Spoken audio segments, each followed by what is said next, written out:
All right, guys, welcome back to another stream. Welcome if you are new.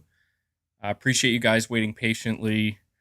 Doing another kind of off the cuff live stream. I mean, the past couple of live streams we did were pretty good, honestly. I mean, they don't get me wrong. I'm not gonna be, I'm not gonna be going. I'm not gonna be doing a 6 hour stream. Not gonna be acting all crazy and whatnot. At least I don't plan to. But you guys have been showing up to the live streams and showing some good support, and I do enjoy doing them. So I appreciate you guys being here. We have a pretty, I think, interesting top. I mean, it's to me, it's interesting because I am a little bit surprised. Like, I'm surprised, but I'm not at the same time. On one hand, as you can see, if you're reading the the headline here and Jim Ryan's quote, on one hand, it's not that I necessarily expected Sony to completely change their stance with this whole situation, but I am quite surprised that Sony is still saying some of the things that they're saying and and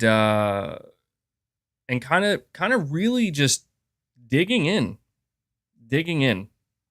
And so I'm going to go over this information with you. Essentially, what's happening is we have another response from Sony regarding the Activision Blizzard deal. This time, it's basically Sony coming out and expressing frustration, disappointment, surprise, but also making some claims in regards to the CMA, or the Competition Markets and Authority, the UK regulatory body. Just to kind of catch you up, we're going to go over an article that lets you know why Sony is coming out here and saying this, what the CMA is saying. But there's a main there's a main focal point to the stream, and something I want to talk about, and it is in regards to this tweet of mine that I have up on screen. Basically, we have a quote, and it is a direct quote from Jim Ryan, and yeah, I have some thoughts on it. I have some thoughts on it. I have some things I want to say. And I know that not everybody's going to be in agreement, and that's fine. I feel like with this entire topic and entire situation, it's not necessarily something that everybody's just going to agree upon, right? Like, everybody's going to have their own thoughts, their own opinions, their own take on things, and I'm no different. So, Waved Max, you're saying 3 weeks left. Hopefully, it's almost over. I don't know, man. That's what makes me nervous about this whole situation, because I mean, I wanted to hope that this could just be left behind. I wanted to hope that by this point in time, it's April 6th of 2023. I thought I'd be doing a live stream on, like, some kind of crazy awesome PlayStation rumor or leak or announcement, but all right, I have a couple super chats here, and yeah, I do want to, before diving into all of this, I just want to let you guys know. I'm sure most of you already know, but just in case you don't, if you want to help support the streams, support the channel, consider donating a super chat. I am fan funded. I don't do like sponsorship offers pretty much ever or anything like that. So in order to keep doing what I do here, I do rely on your direct support. So if it's within your means and you feel like there's something you want to say, be sure to donate a super chat, become a channel member. I really appreciate that. But at the very least, just hit that like button for me. Hitting the like button does help the streams. So thank you for your continued support, guys. I have New Soul 9. You're saying, MBG, I know you said Jim is not Don Matrick, but seeing PlayStation have this take, like, this makes me believe otherwise. This is not what PlayStation is known for. I hear you, New Soul 9. And yeah, I know what you're referencing last yeah, it was not last week. It was actually you're referencing Sunday during the podcast. You basically were asking me if I believe that Jim Ryan is essentially Sony's version of Don Matrick. And I answered that question. We talked all about it, and we'll get into that again because there's no doubt that I disagree with what Jim Ryan's saying. I'm kind of shocked that Jim Ryan is saying what he's saying here, and we'll get into that. I rate Volcano 71. You're saying this is getting pathetic. Jim Ryan needs to shut up, flip up, grow a pair, and focus on making good games that players want. Talk about immature. Yeah, I mean, it's I'm not sure what Sony's angle. I do think Sony has an angle here. And some of you might have thought of this, some of you might not have thought of it. But the more I kind of was thinking to myself, why would Sony say something like this? Something so hyperbolic, which is again this quote from Jim Ryan that I have up on my screen that I tweeted out. I do think Sony is trying to get something out of this, and I'll just say what it is now, because if I don't say it now, I might end up forgetting. But basically, let me see here. So Jim Ryan, in the response to the CMA, he says, basically, if Microsoft decides to release what Sony is calling a degraded version of Call of Duty on PlayStation. Now, let's define what a degraded version means. Essentially, what they mean by a degraded version is a version of Call of Duty that is in any way worse on the PlayStation platform than it is on the Xbox platform. That's what they mean by degraded.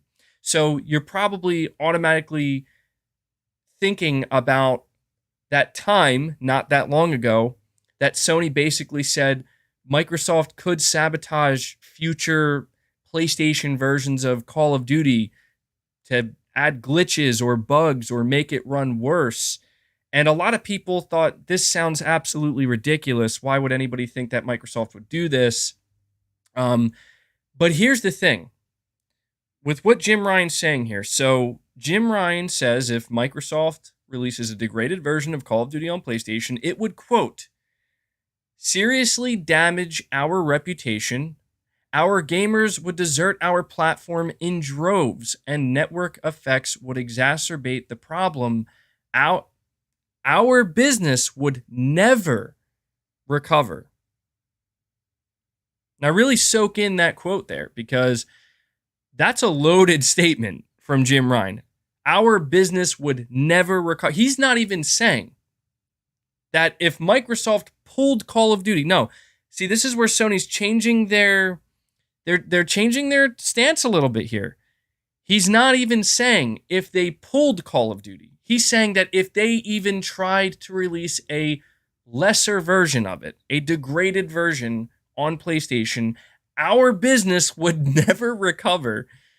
Okay, so we all can agree that sounds insane, right? We can all agree that that's just a completely hyperbolic and practically ridiculous statement that is simply not true. It's not true. Because essentially what Jim is saying is that if Microsoft, let's just say 4 years from now, 5 years from now, Call of Duty, Modern Warfare 4, whatever, Black Ops, Modern Warfare, Advanced, whatever, just some version of Call of Duty 5 years from now. What he's basically saying is that if Microsoft were to, I don't know, let's just say release a version on PlayStation that maybe is a little bit less stable, does have a few more bugs, few more glitches, not broken, but just something that's, again, slightly degraded. Jim Ryan is claiming that not only will PlayStation players just desert the PlayStation platform, but it will be to a degree in which they can't recover. It's over. PlayStation's over. They won't be able to recover. It sounds utterly insane. And that's why I'm like, I had a difficult time believing that Jim Ryan said this. Now, here's the thing, though. I'm going to tell you why I think Jim Ryan said this. But please do not misconstrue me telling you why I think he said it with I'm in agreement and I think it's okay that he said it. Please do not misconstrue that. I don't want people to do that. I really don't want people to think that I'm coming out here to defend Jim Ryan's statement, because actually I'm not. There's nothing to defend here. This is ridiculous. So the reason why I think Jim Ryan said this and Sony is because I think Sony now knows that they may have lost this battle. And again, we have to always keep in mind that, yes, Jim Ryan, Sony, they're doing their job. They're trying to protect their assets, their interests, their money, basically. They're trying to protect their money. We all know this. Okay, we're all in agreement. That's just part of business. But the reason why they're still going in so hard, this quote in particular, I'll tell you right now what Sony is trying to get. There is an angle here, and that angle is Sony wants Microsoft to offer them, obviously, the same contract, 10 years, yada, yada, yada. We all know the contract that Microsoft has offered Sony, but in that contract, Sony wants a enforceable agreement. Okay, something that Microsoft can be legally binded to, that says we will not do anything bad to the PlayStation version of Call of Duty. You will, because people might say, well, didn't Microsoft already reassure Sony of this? Didn't Microsoft tell the regulatory bodies and tell Sony that we're going to have complete parity? We're not going to mess with this version, with your version of the game. It's going to be the same thing. Yes, that's true. Microsoft has reassured Sony and the regulatory bodies of this multiple times, but it's important to understand that it's just based off of Microsoft's good word. And that's why Sony is saying ridiculous things like this, because Sony is now desperate to get as much out of this. I think Sony realizes that, I could be wrong, and I could be reading this incorrectly, but I think Sony is beginning to realize that they're going to have to sign this deal. Like, they're not going to stop this from going through. I mean, the CMA completely changed their stance. I think it's the writing's on the wall that this is over. Sony, you're not going to block it. But Sony is going to, the reason why they're going to keep pushing is because they want to try to extract anything more they can get from Microsoft before it's all said and done. And I have to think to myself, like, why is Jim Ryan out here making it sound like if Microsoft decides to release like a version that's a little bit buggier, maybe a little bit lower resolution, whatever, it just doesn't look as good or run as good as the Xbox version, why is Jim Ryan making it sound like that's going to literally kill the PlayStation brand? Like, that everybody who plays Call of Duty on PlayStation is just going to at one time be like, you know what? This version sucks. We're leaving. Because it sounds unbelievable. Because it is unbelievable. Because it's not true. It's not real. That's not true. But it's because Sony's putting this out here to make maybe the FTC or not the FTC, but we have to keep in mind. We have to keep in mind that the CMA has not officially put out their final say. That's happening on April 26th. That's happening 20 days from now. But it's clear by it, like, they already made it clear that they changed their stance on it, and they are going to be they're clearly going to be passing it. So between now and then, what Sony is hoping they can get from this is that the CMA is going to request Microsoft put it in writing, in the contract, not their good word, not just say, oh, we promise we won't do it. No, like, we need to be legally binded. They want them legally binded that you can't do this. We don't trust you. We don't believe you. and we're not going to take your word for it. We want it in a contract. That's why Sony's saying this. However, I still think Sony looks really stupid for saying this. I really do. This is the nature of the game. This is the nature of business. I understand all of that, but man, is this just straight up stupid.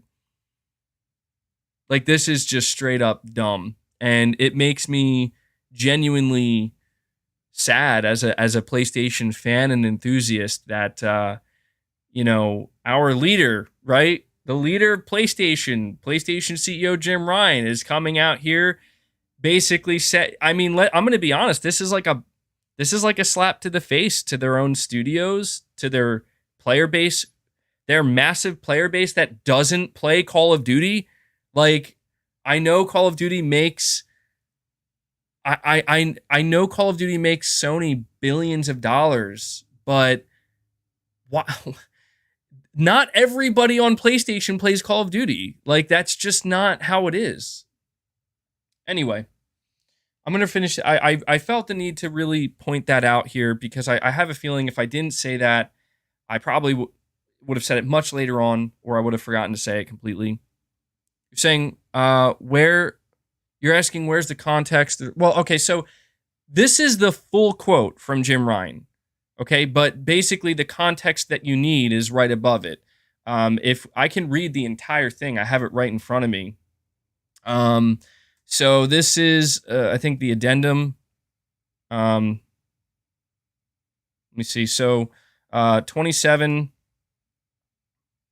I don't have the whole thing in front of me, but I have the relevant part here. It says, so this is right. This is from the actual report. Okay, like this is word for word from the actual report. Any degradation in the price, performance, or quality of play on PlayStation or any delays on release would quickly harm SIE's reputation and cause a loss of engagement and of players. As Sony Interactive Entertainment's CEO Jim Ryan explained to the CMA at the Remedies hearing, if PlayStation received a degraded version of Call of Duty, it would, quote, seriously damage our reputation, our gamers would desert our platform in droves, and network effects would exacerbate the problem. Our business would never recover, end quote. So in this whole write-up, like that's, they are quoting Jim Ryan here. This is something he actually said, word for word. And it's crazy, dude. It's crazy, but it's not. Like, it feels crazy to me. I know it's not crazy. Like, I understand. There are a lot of people, mainly on Twitter. Again, I don't know how relevant it is, but I'm sure that a lot of people do feel this way where they're like, Sony's going to do what they're going to do. Sony's doing what they should do. This is part of the business. This is part of Jim Ryan's job, so on and so forth. And yeah, I get that. Like that, but that's the thing though, is like, just because I understand that, why does that mean I have to just be okay with it? You get what I'm saying? Like, I can understand everything.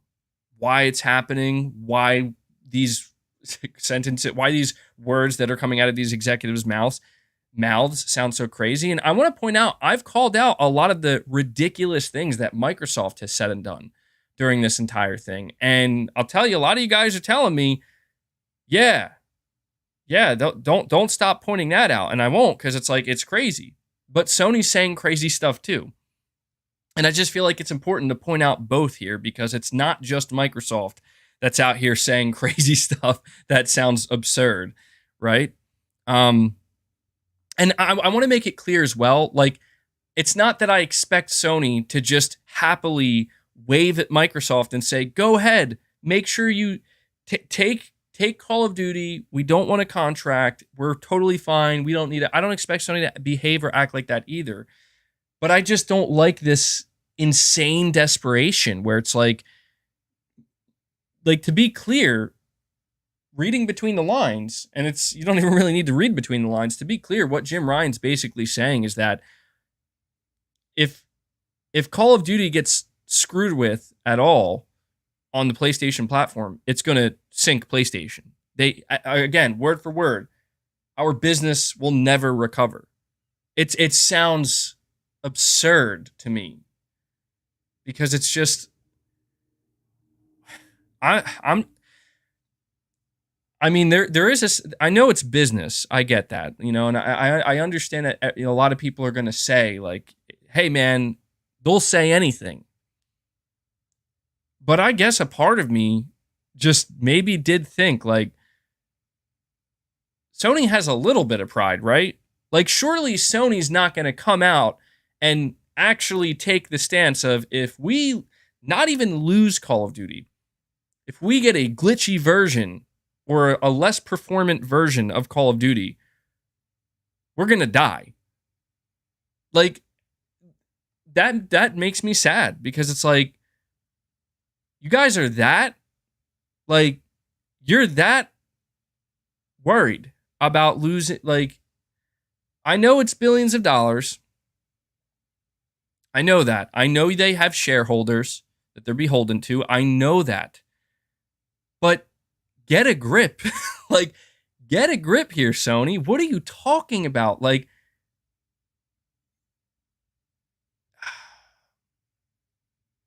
you're saying they are that dependent on Call of Duty. I mean, I saw somebody, and I'm gonna read these super chats in just a moment.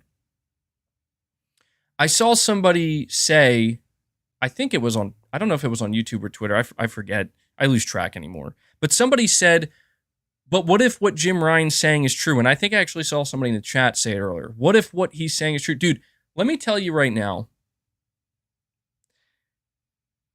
If what Jim Ryan is saying is true, Sony has a much bigger problem. Like a much bigger problem than we all realized. It's not a secret. It's not a secret that Sony has a lot of stock with Activision Blizzard and Call of Duty. It's not a secret that Sony makes a ton of money off of Call of Duty. And it's also not a secret that Sony has found tremendous success thanks to Call of Duty being on PlayStation and having that partnership and having those marketing rights. None of this is a secret. But to me, what would be a secret that we're just learning about now is, you mean to tell me, Sony, that you put so many of your eggs in the Activision Blizzard Call of Duty basket that if it ever were to go away, it sinks you? Because if that's true, if games like God of War Ragnarok, Horizon Forbidden West, and the upcoming Spider-Man 2, and Wolverine, right? If you mean to tell me, if Sony means to tell me that games like that would not exist without Call of Duty, then something's really wrong. Something is really, really wrong there. I'm not saying that it's difficult to comprehend or understand that, Sony can leverage that profit, can leverage that money and utilize that money. Hey, we made so much money off of Call of Duty on PlayStation that we can take a chunk of that and reinvest it into our first-party studios. That I get that. But as far as I'm concerned, and I understand, again, like, I am not a Sony executive, and I don't mean, I can't help but talk this way. I don't want to make it sound like I know the answer to everything, and I would know how to properly run PlayStation. I'm not trying to make those claims.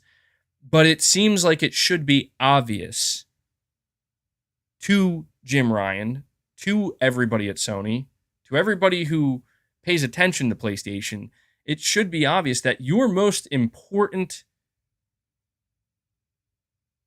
asset are your studios and your first-party development team. And then after that, next in line is your third-party relationships. It is genuinely frightening if what Jim Ryan is saying is true. I have to sit here and believe this is him purposely being hyperbolic and absurd to try to sway a regulatory body. I have no choice but to believe that, because if that's not the case and that's not the truth, then that means the truth is exactly what he's saying, that he's not lying Ryan, that Sony would actually be in a world of hurt in which they will never recover. And I'm sorry, I know Call of Duty is a big game. I know Call of Duty makes a lot of money and it draws in a lot of players. And I know that the brand Call of Duty has a lot of pull and a lot of weight. I understand that, but in my opinion, there's no possible way that it holds that much weight. Because it just can't. It just can't. This idea that a singular multi-platform franchise, like the only game that I could ever see actually a statement like that coming out and I would actually believe like, oh, I think that might be true. There's only one game series, and I'm sure you guys can guess what game series it is. There's only one video game series that if it were to not release on PlayStation or a really horrible version of it released on PlayStation, I would actually believe this statement from Jim Ryan. It's not Call of Duty. Yes, that's right, David. And many others. GTA. Okay, GTA is the only IP, the only series, the only franchise that I could actually justifiably agree. Like, I could view what Jim Ryan is saying in Sony's behavior as completely justifiable. Like, yeah, that I would panic too. But Call of Duty, like, dude, maybe this is a bit of my own personal bias here being injected into this conversation, but I don't understand why Call of Duty is this big. Like, I don't, and I say this as somebody who has spent years playing Call of Duty. I don't really play it anymore. It's been a while since I really got into it. At least, like, actually into it and cared. But I don't understand, like, what is it that's so special about Call of Duty? That it's this important? And I don't expect Sony to answer that question. I understand that from Sony's position and their point of view, it's like they're not going to ask why it's successful. They just care that it's successful. They're not going to ask why it's making so much money. They're just going to be like, oh, it's people love it and it's making money. But maybe that's where Jim Ryan is missing something. Maybe these business executives at Sony are actually missing something here. And this is where I am going to look, I'm not trying to go toe to toe with the executives at Sony and say, I know better than you, because that's extremely arrogant. But what I can at least say is that, look, I'm not sitting here crunching numbers. Okay, I'm not just focused on the charts. I'm not just looking at lines going up and down and making every single decision based off of just, well, this is what the numbers are saying, right? And I get it. The numbers don't lie. But what I can say is that Call of Duty really isn't that special in terms of what it actually does and what it offers. The thing that's special about Call of Duty is the brand, is the fact that the name is Call of Duty. Like, that name by itself has earned a reputation that, yeah, I could see Sony making a shooter just as good as Call of Duty. I could see many other publishers making a shooter that is just as good as Call of Duty or very close to being as good, but it might never actually get to that same level. But this is where I just don't understand why Sony doesn't believe, and maybe I'm putting too much faith in Sony. Maybe I am. But I refuse to believe that PlayStation, the brand, PlayStation, Sony, PlayStation Studios, the dominant market leader in this industry, in one of the biggest, if not the biggest industry in the world, not the biggest, but one of the biggest, right? You're telling me that you genuinely believe you can't create a shooter that can generate enough brand loyalty to even remotely compete with Call of Duty. That's not possible in the next 10 years. That's not even a reality that can exist. I don't believe that. I'm sorry. Because this is where I think, where did Call of Duty start? Did Call of Duty start as a monolith juggernaut that just can't be toppled? No, it didn't. It turns out that no video game that sells well based on its reputation or sways people to come to a certain platform based on its reputation, it didn't start out that way. And the exact same can be said for PlayStation's own video games. Like, Sony is the master of this. This is why I'm so confused, because it's like, Sony, you are the ones who have spent decades cultivating your own IP, your own brands, exclusively on your platform to convince people to come over to your platform. And it's like, you're out here saying that if we lose, PlayStation gamers are going to desert the PlayStation platform over Call of Duty. Well, I'm sorry, Sony. If that's true, then you fucked up. You fucked up. Because if you're that reliant on a third-party multi-platform game that you didn't make, you fucked up. Now, some people might say, well, can't the same be said for Microsoft? If Microsoft needs to buy them to use them for their, yes, Microsoft fucked up too. But I'm sorry, man. Like, I'm just not the type of person that is just going to say, well, Sony fucked up. They can't make their own shooter. They can't get a shooter off the ground that's anywhere near as good as Call of Duty. Like, to me, I'm just not about that defeatist mentality. And I understand that maybe in business that doesn't mix, right? This isn't about winning or losing. This is about business. This is about strategy. This is about the numbers. I get that. You're saying you're wrong on this one, MBG. No one could have seen this deal coming. No. I can't believe. If that's true, then Sony fucked up twice. If that's true, then that means Sony was way more underprepared than we even realized. I don't believe that. There's no way. Because here's the problem with that line of thinking. If that's true that, oh my God, we're so caught off guard, that's what happens when you become complacent. That's what happens when you decide, hey, we're on top and we got nothing to worry about. Because I'll tell you right now, if I was on top as PlayStation, I'm not going to say that I would have lived every day of my life saying, I'm just counting down the days till Activision's purchased. But what I would have thought to myself is, when I'm looking at the charts and I'm looking at the numbers and I'm seeing, my God, we're making this much money on Call of Duty? This much of our total revenue and our player base is coming from Call of Duty? You bet your ass I would be worried every day that, what if somebody buys them? I rely on that. It's like, it's not that difficult. I'm just a random dude here on YouTube, and even I can have that thought, right?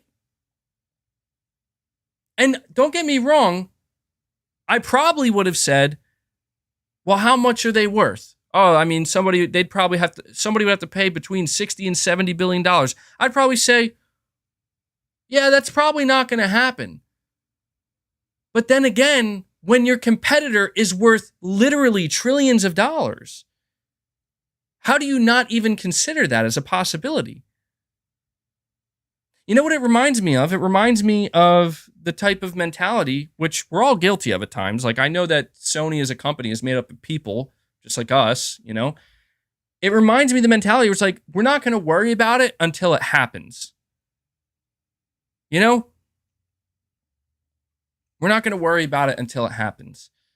That's kind of what I get out of this situation. And that's what this reminds me of. And it is just genuinely disheartening and frustrating to see Sony have to go through this painfully and watch the things that they're doing and listen to the things they're saying, because they I don't know, man. All right, so let me let me say this. All right, let me say this. I'm going to read these super chats, and don't worry, if you donate a super chat, I will 100% read it. But I see that there are quite a few people disagreeing with me, right? And that's fine. Like I welcome it because I it's a conversation, it's a discussion we're having. I guess the question I have here is this. If the argument is that, well, listen, man, no one really would have expected Microsoft or anybody else for that matter to just one day come out and say, we're buying Activision Blizzard for nearly $70 billion. It does sound insane. It still sounds insane. I would not fault anyone, including Jim Ryan, for thinking before this happened and was announced that it probably would never happen. However, the one side of this that I simply can't get behind is that if Sony was finding this amount of success with Call of Duty, not just for 2 years, 3 years, Sony has been finding huge success with Call of Duty for like over nearly a decade now. It's been pretty much a decade. Okay? What I think is absurd is that as Sony is watching this unfold and they're seeing how profitable and how sustainable this is for PlayStation, that being Call of Duty success, because that's what this is all about, right? It's all about how successful Call of Duty is on PlayStation. What I find absurd is that Sony during this entire time did not have the foresight to think, okay, things are going really good with Call of Duty right now. They're going like insanely good, and it's not stopping. And hopefully it will never stop. But maybe what we should do, just in case, is because we don't own Activision Blizzard, we don't own Call of Duty, right?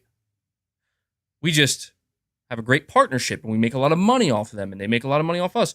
Maybe what we should do is greenlight a shooter or two of our own and really try. I mean, like, really try to make it good. Not necessarily invest Call of Duty level money. Not necessarily say, well, we need to make a game as big and as successful as Call of Duty. No. But just have something there. So that way, if the day ever does come, like what's happening now, you could at least say, well, we have our own shooter franchise or multiple shooter franchises. And I know people say, well, they tried it with Killzone.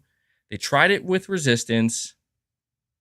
And I'm not saying Sony has never attempted this, but the problem with it is that we have not seen Sony attempt a proper first-person shooter pretty much since they made their big turnaround and their big comeback into the AAA gaming space with the PS4. In fact, unfortunately, it seems like that's kind of when they abandoned it, right? With Killzone Shadowfall. As far as I'm aware, that's like the last proper FPS from a Sony studio we got. I'm not saying Sony should turn to Guerrilla Games and say, scrap everything you're doing with Horizon and focus on Killzone. No, that would be dumb. But I'm sorry, it really is Sony's fault right now. Like, they do have nobody to blame but themselves for the fact that, okay, maybe you didn't think that anybody would ever buy Activision Blizzard. Maybe you didn't think that. Maybe you said that was never going to happen. But it did. And now there's nothing you can do about it. And now you have 0 shooters from your own studios. it's pretty clear what's happening here. It's pretty clear that Sony relied too much on a partner and not enough on their own studios, at least when it comes to first-person shooters.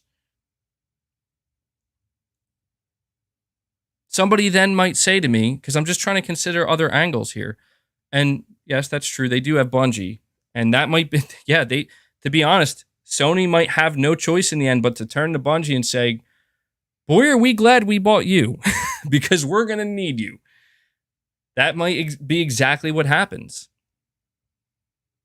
But somebody might say, again, like, just trying to cover all angles here, they might say, well, this doesn't sound very fair, right? It doesn't sound very fair to me that Microsoft can try to create their own AAA shooter with Halo and try to make that like the next Call of Duty in a way, or have it be as big as Call of Duty and as successful, and they completely mess it up. They fail. They practically tarnish the reputation of Halo, and now it's just a shell of its former self, and nobody actually considers Halo a viable top-tier FPS anymore. I'm just assuming that's how it is with Halo right now. It just seems that's the way it is. I'm not saying that to slight Microsoft. It just seems like they really did drop the ball with Halo. So somebody might say, how is it fair that Microsoft's solution to that problem, to correct their own failure, is to just buy something that already works, that's already successful? But Sony, they're basically being told, because they can't afford it, well, that's too bad. You got to make your own. Yes, it is unfair. But it turns out that when it comes to business, because so many people are trying to tell me it's just business, it turns out that it's not always about what's fair. It's not. And I think this is a clear instance of that. Turns out that when it comes to business, it's about money. And the reality is Sony doesn't have as much money as Microsoft, nowhere near. And Microsoft kind of looked around and was like, maybe we should start spending this money, knowing that our competition can't, at least the competition they have with Sony. And that's why I put out another tweet earlier where I said, I understand why Sony felt like they, and yeah, that's true as well. Activision Blizzard, they want it to be sold. So it was like a perfect storm for Sony, basically. It really is a situation where Sony basically did get screwed here, but it's hard for anybody to feel bad for them, because it's like, Sony, you've spent the past decade enjoying being on top and flexing about it, right? And striking all of these third-party marketing deals with Call of Duty, Destiny, GTA, Red Dead Redemption 2, while simultaneously releasing some of the biggest and best games in the world. So, of course, people are not going to turn to Sony and feel sorry for them and say, oh, no, this is not fair to you guys, and that's why it does look so ridiculous. Even if you can understand why Sony's doing what they're doing, it's why ultimately it does look ridiculous for them, because they are the top dog.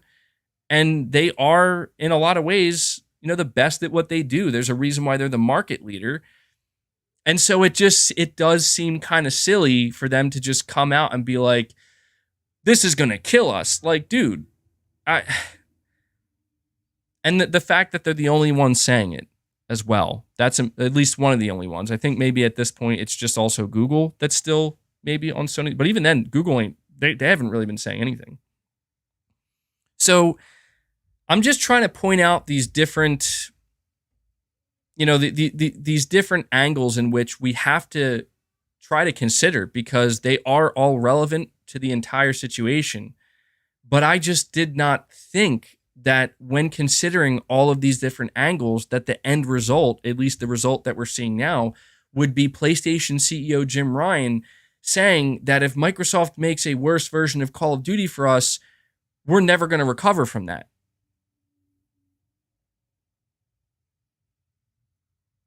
like, dude, put on a showcase.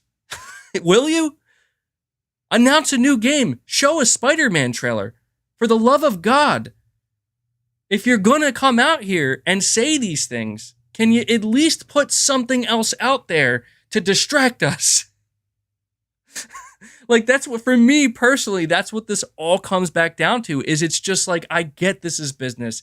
I get you're going to do what you got to do. I get you're going to say what you got to say, but how can we just sit here and watch these headlines come out every week while Sony's, and it's like, dude, people have given up, man. I'm telling you, some people really have given up. I need to read these super chats, though. I want to thank you guys. For anybody who donated a super chat, you guys are some of the most patient people in the world. I really appreciate you hanging tight and listening to me rant and rave and go on while you wait for me to get to your super chat. So thank you so much, guys. All right, let me see here. PlayStation Pete, you're saying you will be buying a PS5 Pro and remote play controller. I don't see anything wrong with that combo there. I'm going to save the PlayStation Pete. I hope you show up to the podcast this Sunday, man, because I'm saving the conversation about the rumored Sony handheld. I don't want to use up all my topics on a singular stream here. I'm going to save that for Sunday, but you're going to be getting both.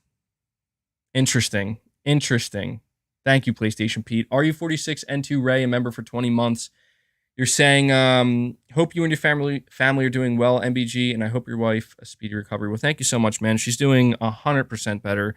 She's not necessarily 100% yet, but it's night and day difference compared to where we were in the middle of February. So I appreciate that, man, and hoping that you appreciate the update, because, yeah, it's been a while since I've said anything, so it's doing good. Buck, you're saying potential failure of PlayStation VR 2, anti-Activision Blizzard King merger, Sony third-party documents in the hands of Microsoft, $3.6 billion only worth it if Bungie's next IP is massive. Jim on the hot seat. I mean, it's all fair, dude. It's, those are all fair and viable things to put out here, where it's like, is Jim screwing up? I don't know, man. The reality is PlayStation right now is bigger than it ever has been. And yes, that is with all of those things. Like, we don't know if VR2 is going to fail, but like, if VR2 is a colossal failure in the end, that's not necessarily going to be a negative reflection of Jim Ryan if in the end PlayStation's still growing and still like breaking records. It's just going to be looked at as like, oh, well, that sucks, MVG,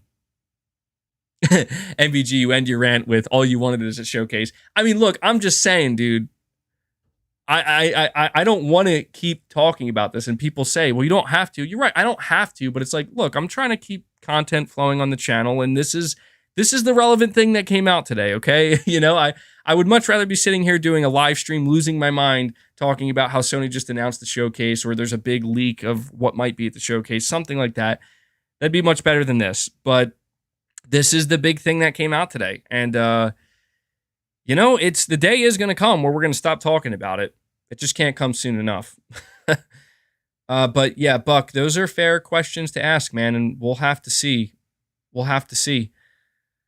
Disco Cobra 2013, thank you for the 20, my friend. You're saying, do you think Sony will ever do a special edition PS5 like Xbox did with the Halo Series X console?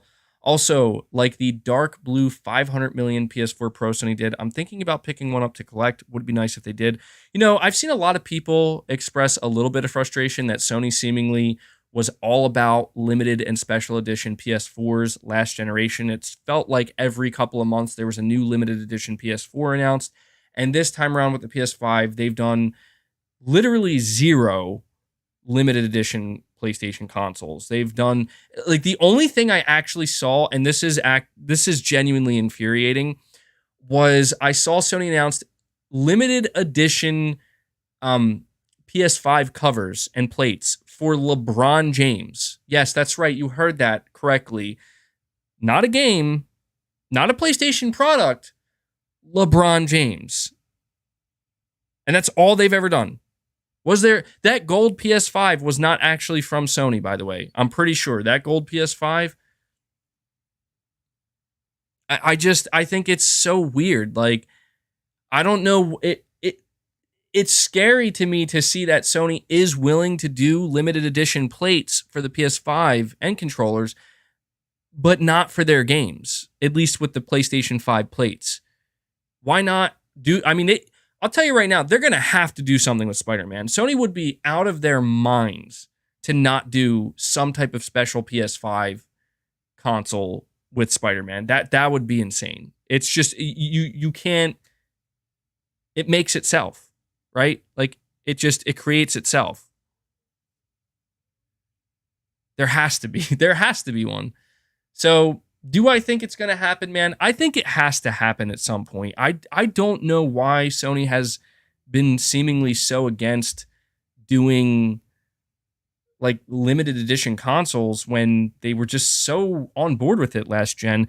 I mean, at first, I think the reasoning people had was that, well, there's a shortage, so it doesn't really look very good when you can't even create enough consoles to then be dedicating resources to creating limited edition consoles. So I felt like at first that kind of made sense, and that could be why, man. Like, the shortage only just ended a couple of months ago, and the next big first-party game that Sony has is Spider-Man. So when Spider-Man comes out, knowing that there is no more PS5 shortage, maybe Sony will completely change how they do it, and it's like, now we're going to get limited edition PS5s all the time.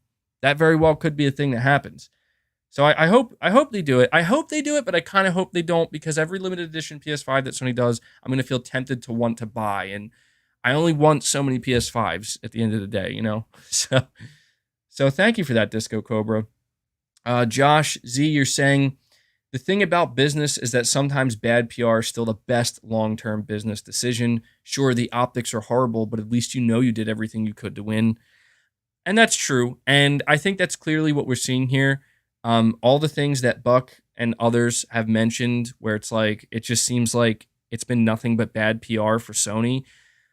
I did highlight recently how even in the midst of all this negative PR for PlayStation and how down people are seemingly on the PlayStation brand, at least optically speaking, the PS5 is still breaking records. It's still breaking records. Like it is. I can understand if you're Sony, it's extremely difficult to feel like you're doing the wrong thing when, okay, maybe the worst thing that comes out of it is we get a couple of negative headlines and MBG has a meltdown live stream.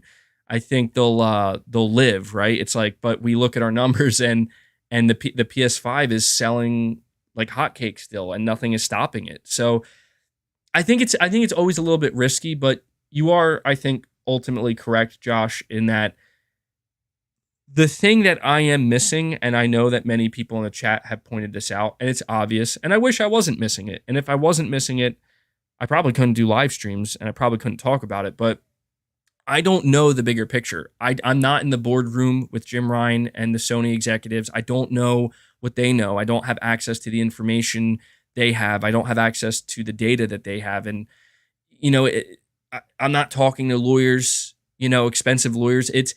The reality is Jim Ryan very well could have been told to say this exact thing in this exact way. And they ultimately determined that it's not going to have, like, at the end of the day, bottom line, PlayStation and Sony's bottom line, this is going to have zero actual tangible effect on it. And that's probably the mentality that they've had for almost this entire situation.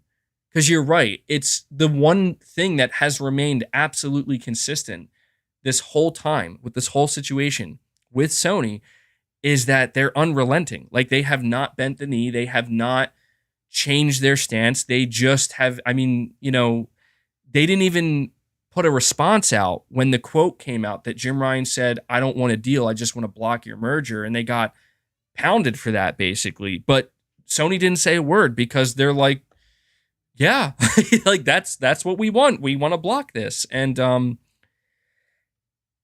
you know, I feel like I'm playing my role here. Sony's playing their role. Microsoft's playing their role. Xbox fans are playing their role. We all have a role to play here, and I can only speak for my role. And my role is just that I genuinely feel like I'm just getting annoyed at this point Not saying it matters. I'm not saying, oh, MBG's annoyed, so Sony should change their entire plan. No, I'm just saying I am personally getting annoyed and fed up with Sony seemingly coming out like this and so willing to try to win, quote unquote, right? And to have this negative PR over and over and over again over Call of Duty.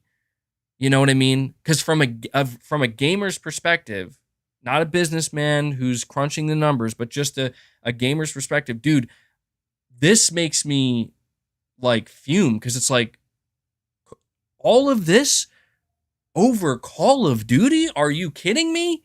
You know what I mean? Like Call of Duty, like COD. That's what this is all about.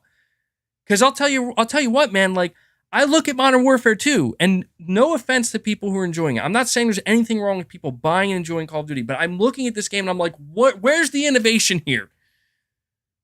Like what is so special about this? You know what I mean? What is so special about it? I'm not saying I expect Sony to come out and be like, you know what? We never needed COD. COD sucks. No, I'm not saying that. Of course not. That would be funny as hell, though, wouldn't it? You're saying it's not all about COD. It's an example. I have a hard time believing that, man. I mean, don't get me wrong. I think Sony does care about other things. Like, I'm sure Sony was not happy about losing the Elder Scrolls, but Sony has said nothing, as far as I'm aware, about the Elder Scrolls. They've said nothing about Fallout. They've said nothing about Starfield. You know, I mean, the only time they've ever said anything about it is just to say, like, see, they'll make games exclusive. But it's all been about because they're going to make Call of Duty exclusive. Sony hasn't said any. How come Sony hasn't said anything about Crash or Spyro? Huh? I have a serious tone when I'm saying that. I'm actually joking, but it's like, you know, I do wonder, like, Sony, do you care at all about the fact that Crash Bandicoot and Spyro are synonymous with the PlayStation brand? You seem to not give a shit if those games are made exclusive because you've said nothing about them. The only thing I'm telling you, Sony has been showing like practically an obsession over Call of Duty, and it's so frustrating, man. Because I don't expect Sony to come out and roll over and lay down and say, well, we lose. No, but like, give it up, man. Give it up. You know, like, and I don't know. I guess it does make sense, as much as it pains me to admit that. I guess it does make sense that it's not April 26th yet. The CMA has not delivered their final verdict yet. There's still 20 days before the final verdict comes out. I guess I understand why Sony's still coming out here and saying this type of stuff, or at least this is their response. A huge percentage of Sony's revenue comes from COD. Yeah, it definitely does. And I mean, look,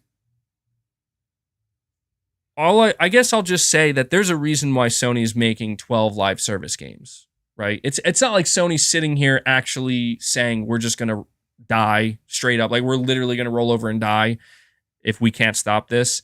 That's how they're acting. But we know that they have 12 live service games in development. And this is, you're saying they have to fight it on principle. Yeah, I mean, there is that aspect of it as well, where I will say something I feel like we haven't considered is it's worth noting that there is a chance. I don't know that it's guaranteed. I mean, at this point, nothing's guaranteed, except the fact that we know Jim Ryan is not being truthful when he says they would never recover. There is the chance that if this goes through, or when it goes through, Sony might come out and say, look, we're going to try to acquire our own publisher now. I don't know that they're going to do that, and I don't even know that they should. But if they were to do that and say, we're going to try to make a play for a big publisher of our own, everything that Sony's putting out right now, like, they have to be aware that Microsoft and others can now use all the things that you're doing now against you. And, you know, I just don't know. I don't know that it'll matter, but it might. I'm not saying it will matter, but I'm just saying that, like, somebody could come out and just straight up say like, "Hey, man, you were fighting tooth and nail to stop Microsoft from buying a publisher. So now you're buying a publisher. All those things that you were like Sony's going to have to come out here and make contracts of their own with everybody if they do that. And it's a weird situation. I almost wonder if Sony from this point is basically just saying we're not going to buy a publisher. Like we have no intent to. By the way, my son's screaming in the other room, so I don't know if the mic's picking that up, but if it is, I mean, it's whatever.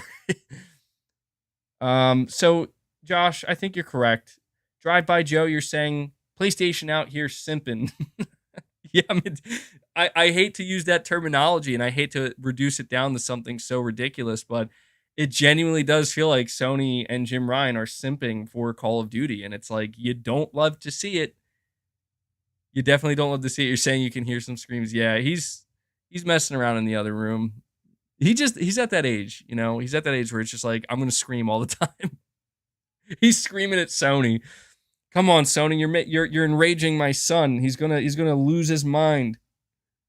But yeah, I don't know, man. It's Sony's out here simping for Call of Duty.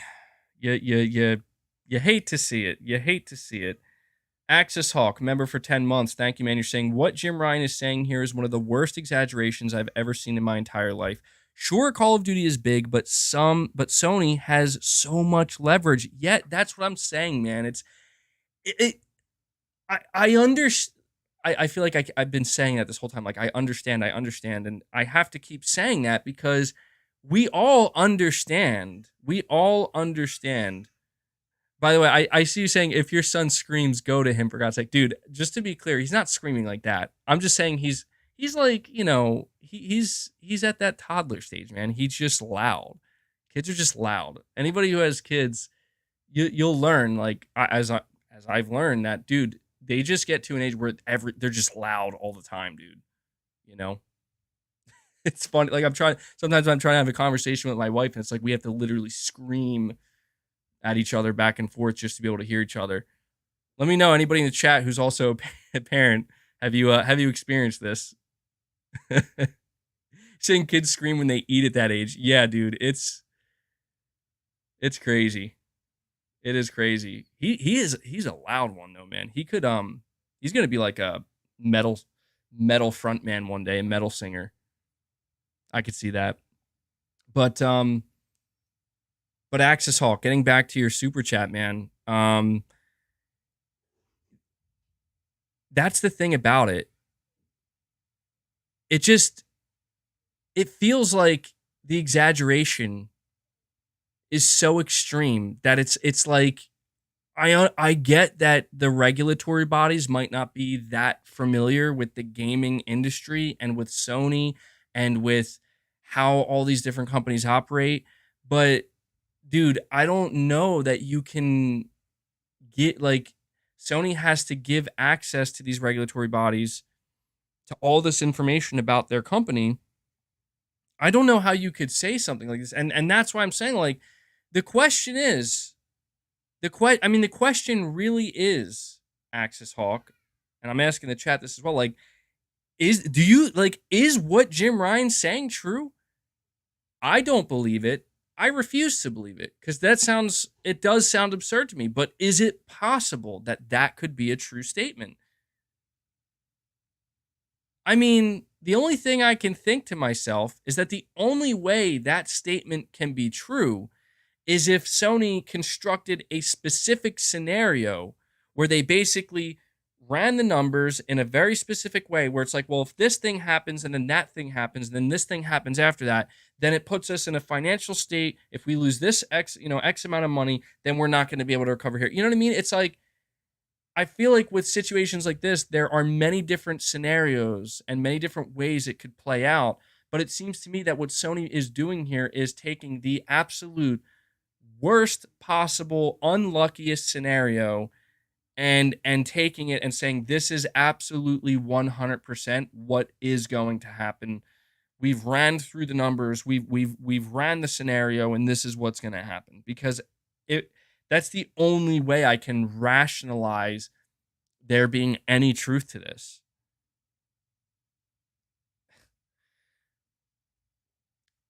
Tactical gamer, you're saying shareholders probably don't care. They want money and bonuses. And okay, so that's another part of this conversation is when we talk about the business side of Sony and PlayStation, it is something that when we have this conversation we have to consider because I can just say I'm a gamer and I just want to enjoy games and play games. And I've gotten, I've had quite a few people today tell me like, dude, who cares about any of this? Like, just focus on the games and enjoy the games. And I get that, and I am, and I will. It's just that I think people would do well, like fans would do well to also at least try to realize and keep it in the back of your mind, not necessarily at the front of your mind, but keep it in the back of your mind that this is what it all comes down to, man. That the games we get at the end of the day, the games that get greenlit, the games that get canceled, the games that get the most attention, the games that Sony decides, hey, we're going to try to make this type of game. It all comes down to how much money it makes and the shareholders, right? And what the shareholders are paying attention to, what's making, their stock price go up. I think it's just that Sony is clearly very frightened that if they don't fight this tooth and nail and try to get the best possible outcome for them, you know, it is true, man. Like, I know that Sony they put this notion forth that, like, this is for the players, right? Sony is behaving this way because of the PlayStation players and fan base. And maybe to a small extent that's true, but we all know, like, dude, this is because you're afraid your shareholders are gonna leave. You know what I mean? You're afraid that if X amount of people leave PlayStation to go to Xbox to play Call of Duty on Xbox, that they're gonna take a certain amount of shareholders with them. And that's where I kind of am like, good riddance, dude. Because if those are like, this is why when Jim Ryan, this was a year ago at this point, but Jim Ryan, Sony has their annual investors meeting and their presentation. And the main focus, at least one of the main focuses of PlayStation's or Sony's investor meeting, specifically PlayStation last year, it really was Jim Ryan, basically talking about just how important live service games are going to be to the future growth of PlayStation. And it's just when when you listen to this stuff, you always can tell that, like, this is angled at getting people to invest in the company and to believe that, oh, they're going to make so much money. And I get it. I get that. And I'm not going to sit here and pretend that, like, oh, money isn't important and who cares? And no, like, money is important for everybody, right? Like, you need it to live, you need it to make a living. But even with the video game industry, even with the video games that we want to play and that we want to enjoy and the experiences that we want to enjoy, and the developers, like, it's money is very important to all of this, but it's difficult for me to feel like this is really going to be that big of a loss when I feel like, dude, Call of Duty is practically a ripoff. Like, it feels to me like Call of Duty is, and again, I'm not saying it's a bad game. I'm not saying it's like there's something wrong with anybody who wants to buy Call of Duty. I don't judge like that. Like, play what you want to play, enjoy what you want to play. But I think even Call of Duty players, I think, can agree. It's like, isn't it kind of crazy that they basically just reskin their game every year and charge you the same price? And I think they're conditioned. Like, I think most Call of Duty players would say, yeah, that's pretty dumb. But hey, it's like a routine at this point, like it's there. And I know, because I used to be part of that, where it's like, oh, the new Call of Duty's out. You don't even think about it. It's a tradition. It's an annual thing. Like, you don't think about it. It is almost like a yearly subscription service. So you don't think about it. It's just that the money's already laid down for, put down, where it's like, new Call of Duty. It is just like the sports games, and even the sports I feel like the sports games I can understand a little bit more because it's like they're attached to like real world teams. And I mean, people are extremely passionate about sports, so they're going to be extremely passionate about their sports games. It's just that to me, I played Call of Duty for years, and I'm just like, at what point is it just like, if this is how the money's going to get made, I'm okay with the money not getting made. That's what I'm trying to say. And I know that's the Sony shareholders will 110% disagree with that. I know Sony will disagree with that. But if this is the way the money's going to get made, I would rather it not get made, because it's like, this sucks. This absolutely sucks. Where you're out here telling me, and Sony did say this in their own report, by the way. Well, without the revenue we get from Call of Duty, we might not be able to invest in games like God of War. Like, bullshit. That's where now you're pissing me, a fan, off, because it's like, dude, you need those games. Like, dude, Call of Duty is not PlayStation. This is what Sony needs to get out of their head, man. I know it's money. I know it's growth. I know it's more shareholder money and investment. I know that, but it is not PlayStation. And if there's anything that pisses me off about this whole situation, is that I'm seeing what are clearly PlayStation fans out here. And by fans, I mean people who do care about the brand. Like, they're following the brand, where they feel like the only thing they can do at this point is ignore the situation. The only thing they can do at this point is say, well, Sony's going to do what they're going to do. It's business, and I'm just going to go play my games. And it's like, that's just probably the smartest way to go about it, because you're right. Nothing I'm saying and nothing you can say will change it, but it still pisses me off. Where it's like, I just don't like to see Sony and their leadership here in Jim Ryan basically just, I'm going to be honest right now, man, take a dump on their own fucking players. Am I eight? Yeah, I'm losing years by this. But that's, dude, that's like, what do you mean PlayStation players are gonna desert? What, you're talking about a couple of million people that might decide instead of buying a PlayStation, they're gonna go buy Xbox? Even if it was like 10 million, even if it was 20 million, dude, the last I checked, the PS4 is sold nearly almost 120 million units.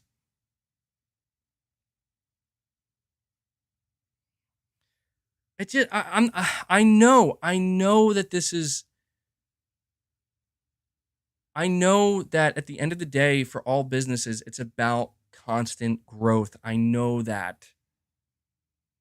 I know that. I know that they're going to fight this so they don't go down, but it is nearly impossible at this point for me to give a shit about Sony's bottom line, because at this point, their bottom line is tethered to a product and a brand and a company in Activision Blizzard that, in my opinion, has done nothing but milk their products completely dry. It's dust. This is what Activision has always done with every one of their products. And the only one that managed to be an anomaly was Call of Duty. And they're still milking it to a degree in which they decided, we can't sell this year's Call of Duty as a full game because we just don't have enough content. It has to be a premium DLC. Then they decided, actually, yes, we can sell it as a full game because we're Activision and this is Call of Duty. And I'm not trying to go on a crusade here, go on a war against Call of Duty and say, don't buy Call of Duty. I'm not going to fight the market. If the market wants Call of Duty, then the market wants Call of Duty. The market clearly speaks. The market clearly says, we're okay with this, and that's fine. That's the market. I'm just an individual in the greater market, right? And I just can't help but sit here and think, like, this is the type of stuff. This is the type of stuff that's, like, ruining the industry, man. It is. We are actually at a point, April 6th, 2023. We are now at a point in the video game industry where PlayStation, the market leader, is coming out and saying that our business would never recover if we get a lesser version of Call of Duty. Spider-Man 2? God of War Ragnarok? Every other third-party multi-platform game, Final Fantasy 16, Silent Hill 2 Remake, Death Stranding 2, Wolverine. It's bullshit. And I really am fed up with it, man, where it's like, Sony, get your fucking head out. Jim, and the board at Sony, get your heads out of your asses and have some dignity, will you?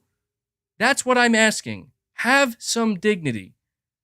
Stop fucking respecting your own development teams, your own product. I mean, I know it sounds silly when Drive By Joe said PlayStation out here simping.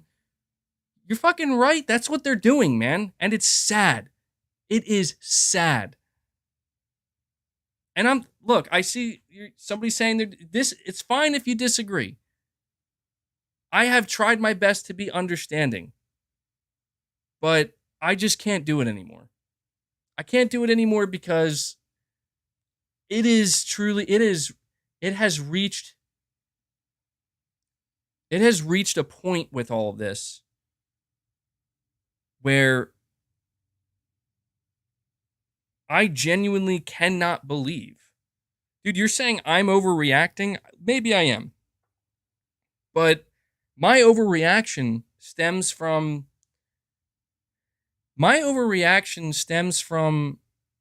like, look, I'm not trying to say, hey, you, a PlayStation fan, should be angry at what Jim Ryan's saying. I'm not saying that. Like, I'm not saying act like me. I'm always over the top. I admit that. I'm always over the top. No matter how calm, cool, and collected I try to be, I always end up getting a bit worked up. That's just who I am and how I am. But what I will say is that if you're a PlayStation fan, you should at least be able to look at this and shake your head a little bit, like, right? Because it's just like, it's sad, man. Like, there really is no dignity. There's no pride.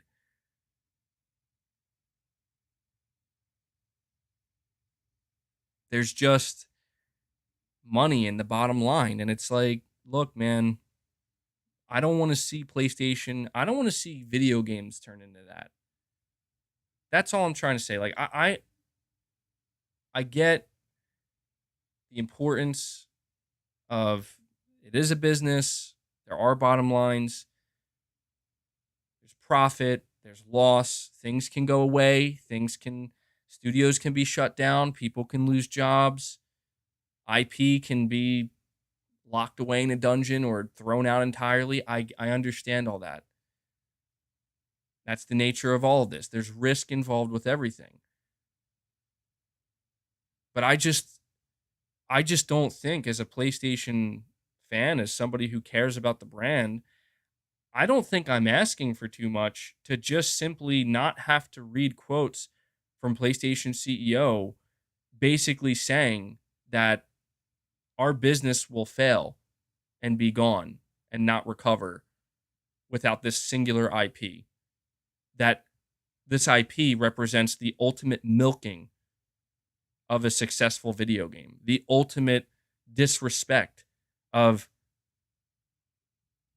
we're just going to reskin the same game every year and demand full price every year. And you know what? It works. And I'm sorry.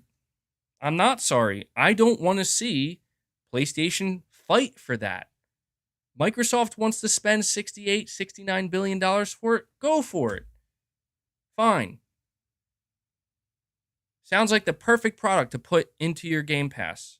And I don't mean that in an arrogant way. I mean really, like, You look at what Call of Duty is. It's almost the same game every year, full price. But people flock to it. I mean, yeah. If I was the owner of Game Pass, I'd think, man, it'd be great to have something like that for my service.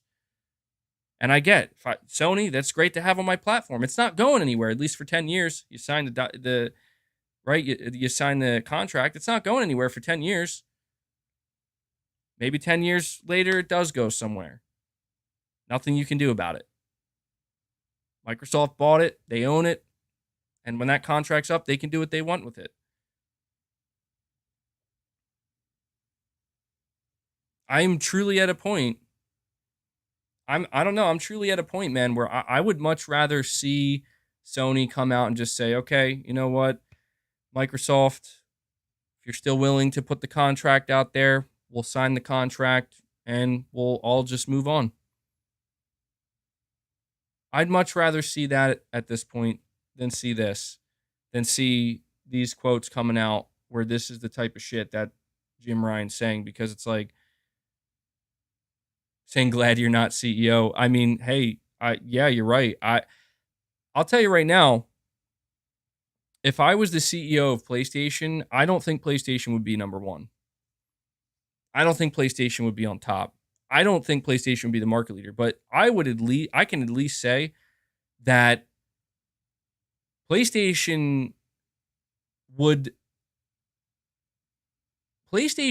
be just focused on AAA single player experiences to a degree in which I feel like they're already there, where I don't think anybody can really touch it, but I wouldn't be out here feeling like, you know what, MBG, you're too emotional to be a businessman. Yeah, dude. Yeah. Shareholders would get rid of me, dude. Shareholders would get rid of me in seconds. I'd be in charge of a company for like a month, and they'd be like, "This guy's got to go. He's got to go." But that's the thing, man. Is I'm not a CEO. I'm not the head of PlayStation. I'm a fan, and as a fan, this sucks. This sucks. And as a fan, I'm allowed to say that. Sony might not be able to say it, at least like in that way, but I can. I think this sucks. And I won't lie. I am, there's no denying that I'm shining a bigger spotlight on it by doing a stream like this. And I don't know, man. I guess just ultimately my hope is that I hope this is one of the last things I ever talk about with this. I hope this is the last time we get a quote from Jim Ryan regarding this situation. I really do. I really do hope. Saying MBG, the stream will definitely be taken out of context. Yeah, well, it is what it is, man. Like, the people who want to tune in and listen to what I have to say, I appreciate it, you know? People take what I say out of context all the time, but that's the nature of the internet in 2023. It's very rare that you get the full context of anything. That's just the way it goes. Struggle Boxing says, I feel everything you're saying. Good. Thank you. I'm glad, because that's really what I'm trying to go for here. This isn't so much about let me be the most articulate, well thought out, perfectly, like, you know, I'm going to read from a script. It's not about that. This is about feeling. And right now, I'm hoping that most of you, anyway, are feeling, or at least understanding the feeling that I'm conveying. All right, let me keep these super chats rolling again. Appreciate the patience, guys. Tactical Gamer, you're saying shareholders. Yeah, I think I read that one already. Zenzo76, you're saying Call of Duty is not the issue. They just all but gave Microsoft permission to keep doing this. It scares me. If they go after the Japanese studios next, it will actually hurt Sony / the industry as a whole. Well, you know what? That's the thing, man. The day may come where in the long run, if this, because, you know, people talk about this, like if this acquisition goes through, this is opening the floodgates, and it's only going to get much worse from here, where soon you're going to start to see every major publisher, whether they're Japanese or not, get bought up. And if like 5 to 8 to 10 years from now, that's where the industry goes, people might look back at Sony and be like, they tried to stop this. Like we laughed at them at the time, but that could have been the moment that stopped all of these massive acquisitions from happening at one time. I don't know. That's thinking too far in the future. But this is why I bring up the fact that if this Activision Blizzard deal does go through, I constantly question, is Sony going to feel pressured to buy their own publisher now? Not because like of a revenge, like we're going to get revenge and buy our own. No, but because it's like, we need to do this to secure our future. I have no idea. The idea of Microsoft buying more, you know what? Sony, your best defense, truly. And I know that talent is limited in the industry. Resources are limited. I understand this, but Sony, I'm not saying you can compete with everything. You can't have your own Call of Duty, your own GTA, your own Minecraft. You can't have it all, but you can have some. You definitely can have some. And if this really is like the direction the entire industry is going in, where if Microsoft gets ABK and then after that, it's like we could just keep going. And then Amazon's in, Meta's in, Google's in, all these Tencent, they're all starting to buy everything up. At that point, Sony, you might not, your days of being the market leader and having the majority, the lion's share of the market share, or the lion's share of the market share, those days might be over. But that doesn't mean PlayStation has to be over. That doesn't mean PlayStation has to be any less, right? I mean, it technically would be less if games are taken off, but it just means you should try to make sure you can fill in as many gaps on your own that you can. And that may sound unrealistic, but I'll tell you what. PlayStation's come a long way, man. Look at how many studios they have now compared to how many they had just 5, 6 years ago. Look at what their games are like from these studios compared to, what they were even just 12 to 15 years ago. It's like a night and day difference. And I'm just saying, man, the biggest investment that PlayStation should be making going forward is the investment in themselves. And they are. I mean, look, Jim Ryan may be saying this statement, but it's not like Sony isn't doing that. They are. They are doing that. I'm aware. We're all aware, but I do think that that's really going to be the best defense in the long run. Because that's what, if you think about it, like Sony says Microsoft's trying to make us like Nintendo. Okay, well, maybe that's the truest thing Sony said in this whole situation. Because I actually do think that's what Microsoft would like, is like, let's get you right in that corner with Nintendo so we don't have to worry about you anymore. Like, we're going to take care of all this and you guys can have that over there. I do feel like that's what Microsoft would want, but it's worked for Nintendo. I mean, let me ask you guys this. If Nintendo made a traditional console, like let's just say the next Nintendo console isn't another iteration of the Switch. It is, but let's just hypothetical. What if Nintendo made like a traditional powerful ass console that's like more powerful than the PS5? Right? I mean, does anybody think that thing would fail?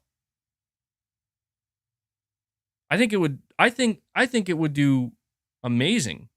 I think that third-party publishers, even I think Microsoft would even want to be on that console to a degree.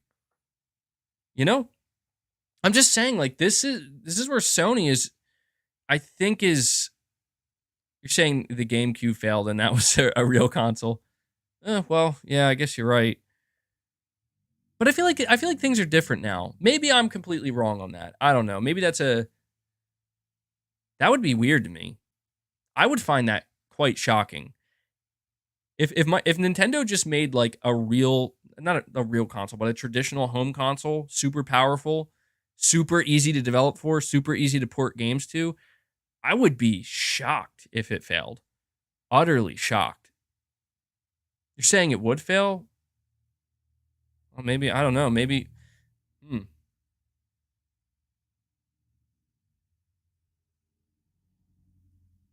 Yeah, maybe I'm wrong on that. I guess I don't know. I just guess I have a different view of Nintendo, where I just view Nintendo where it's like all Nintendo really needs is hardware that's good enough, their first party games, and third party support. And I just feel like that basically ensures that Nintendo can always be relevant. But then again, you're right. Yeah, the GameCube didn't do that great, and the Wii U did flop. I will say, if there's one thing the Wii U absolutely proved, and it probably was frightening, and this is maybe why Sony is so scared about losing, or any platform holders probably nervous about potentially losing big third party games, is if you think about it, it's like the Wii U proved first party alone isn't enough. First party alone isn't enough. But it's hard to say. Yeah, and that's what's weird. The Wii was incredibly successful, but that's because everybody and their mother wanted to make a game for the Wii. So I don't know, man. Nintendo in the hardware, I guess it's impossible to compare Sony to Nintendo, because in the hardware space, they're polar opposites, right? PlayStation has had a formula that they've stuck to every single generation because it's worked. And for Nintendo, they've had to literally bend over backwards trying to find solutions. And then by God, they find a way. Like, it's crazy how Nintendo has managed to get out of the situation they were in with the Wii U. Saying naming was the problem. Yeah, you do have to wonder what would have happened with the Wii U if it was just if it had a completely different name. You know, not the Wii. It was just, you know, Nintendo GameCube 2 or something. But even though it wasn't a cube, but you get what I'm saying. All right, let me see. JC50GT, you're saying Sony deserves to fail if that headline was actually true and would actually happen. One game breaks Sony down like that, it's deserved. Call of Duty sucks anyway. I mean, I can't help but have a similar mentality, dude, where it's like, if you live and die by Call of Duty, you should probably just die. That's why I don't believe it, because it sounds stupid, right? Because it is stupid. It's like, it's Call of Duty, man. I get it, but it's like, it's one game. It's one game. No game is that big, except in my opinion, GTA. GTA is the only game that if Rockstar ever decided we're not releasing GTA 6 on this console, that console would die, like almost instantaneously, because it's GTA. I mean, that would do irreparable damage, permanent damage.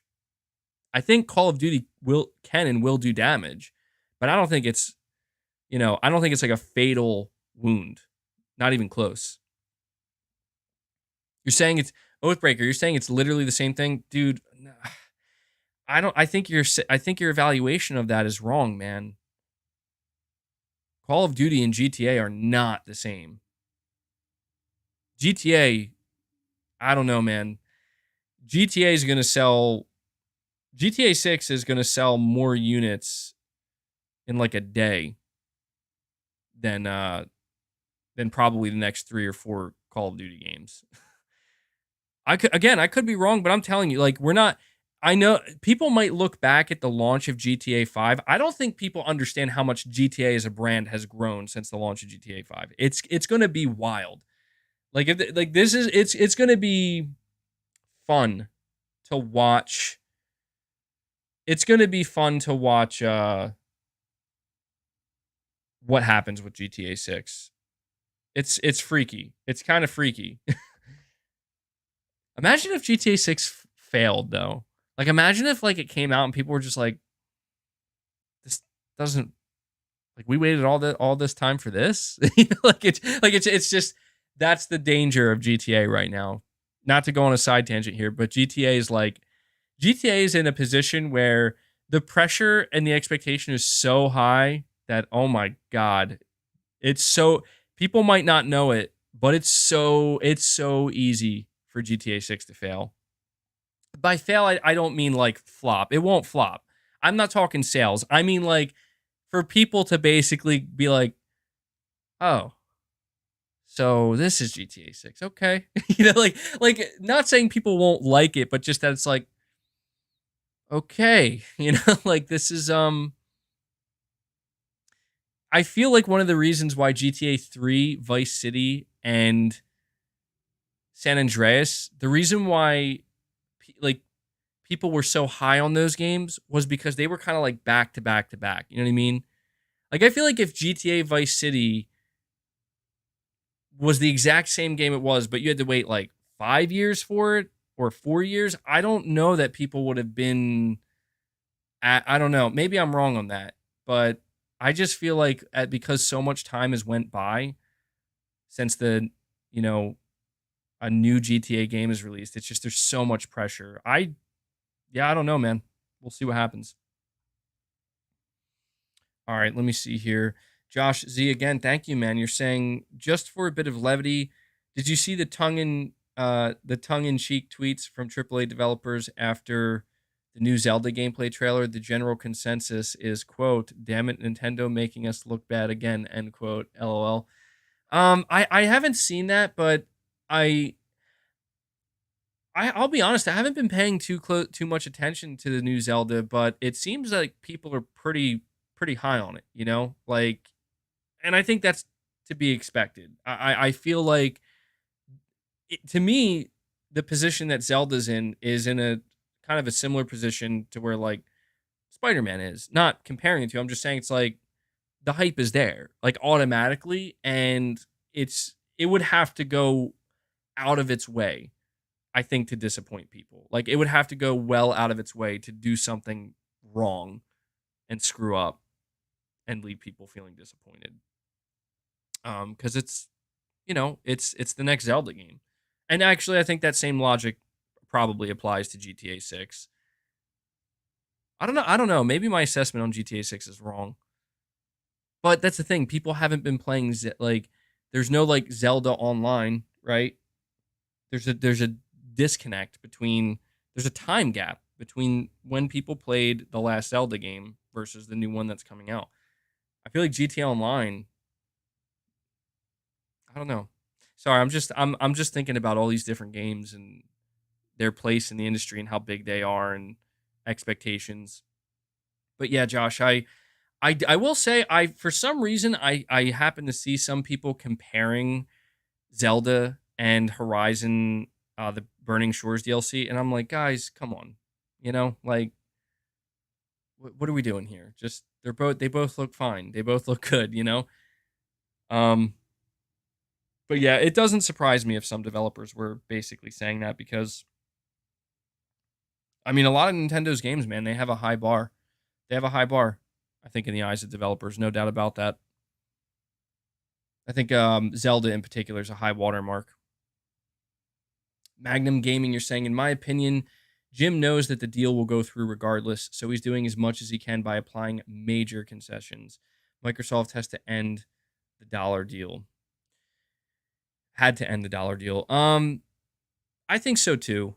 I mean, look, when I am done raging about Jim Ryan's quote here, it's that's why I tried to say that at the beginning, where it's like this is about Sony getting as many concessions out of this as they possibly can. This is about Sony just trying to continue to twist Microsoft's arm in the hope that when they do eventually sign that deal, assuming that the deal's still on the table, which I think it will be, they get, even if it's just a little bit more out of it than they would have originally. And that, I guess, ultimately, at the end of the day, is Jim Ryan's job. Again, it's not so much. I don't mind Sony fighting for concessions because that's good. Like, that's the thing is people should be wanting Sony to fight for concessions. I'm surprised people aren't trying. I'm surprised more people aren't advocating for other platform holders to make things difficult for Microsoft just for that reason alone. Because the more pressure that's applied to Microsoft externally, the more they're gonna have to like promise basically, and that's good. You know, I think it's insane. Like I thought Valve's response was insane, but I guess it makes sense because they're Valve, where they're like, we trust Microsoft. We know they're not going to do anything with Call of Duty, and I'm like, you sure? Like you're, and I guess it's because it's Valve's PC. You know what I mean? If anything, that was kind of a flex on Valve's part. Um, but it would just if more companies, and that's probably why Sony's out here trying to come off this desperate because they're kind of out here. They are out here alone doing this. So, it's just look, I am okay with Sony trying to fight for concessions.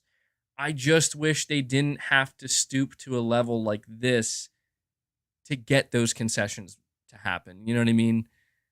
I just don't like that it has to come down to like we're going to die. We're going to die.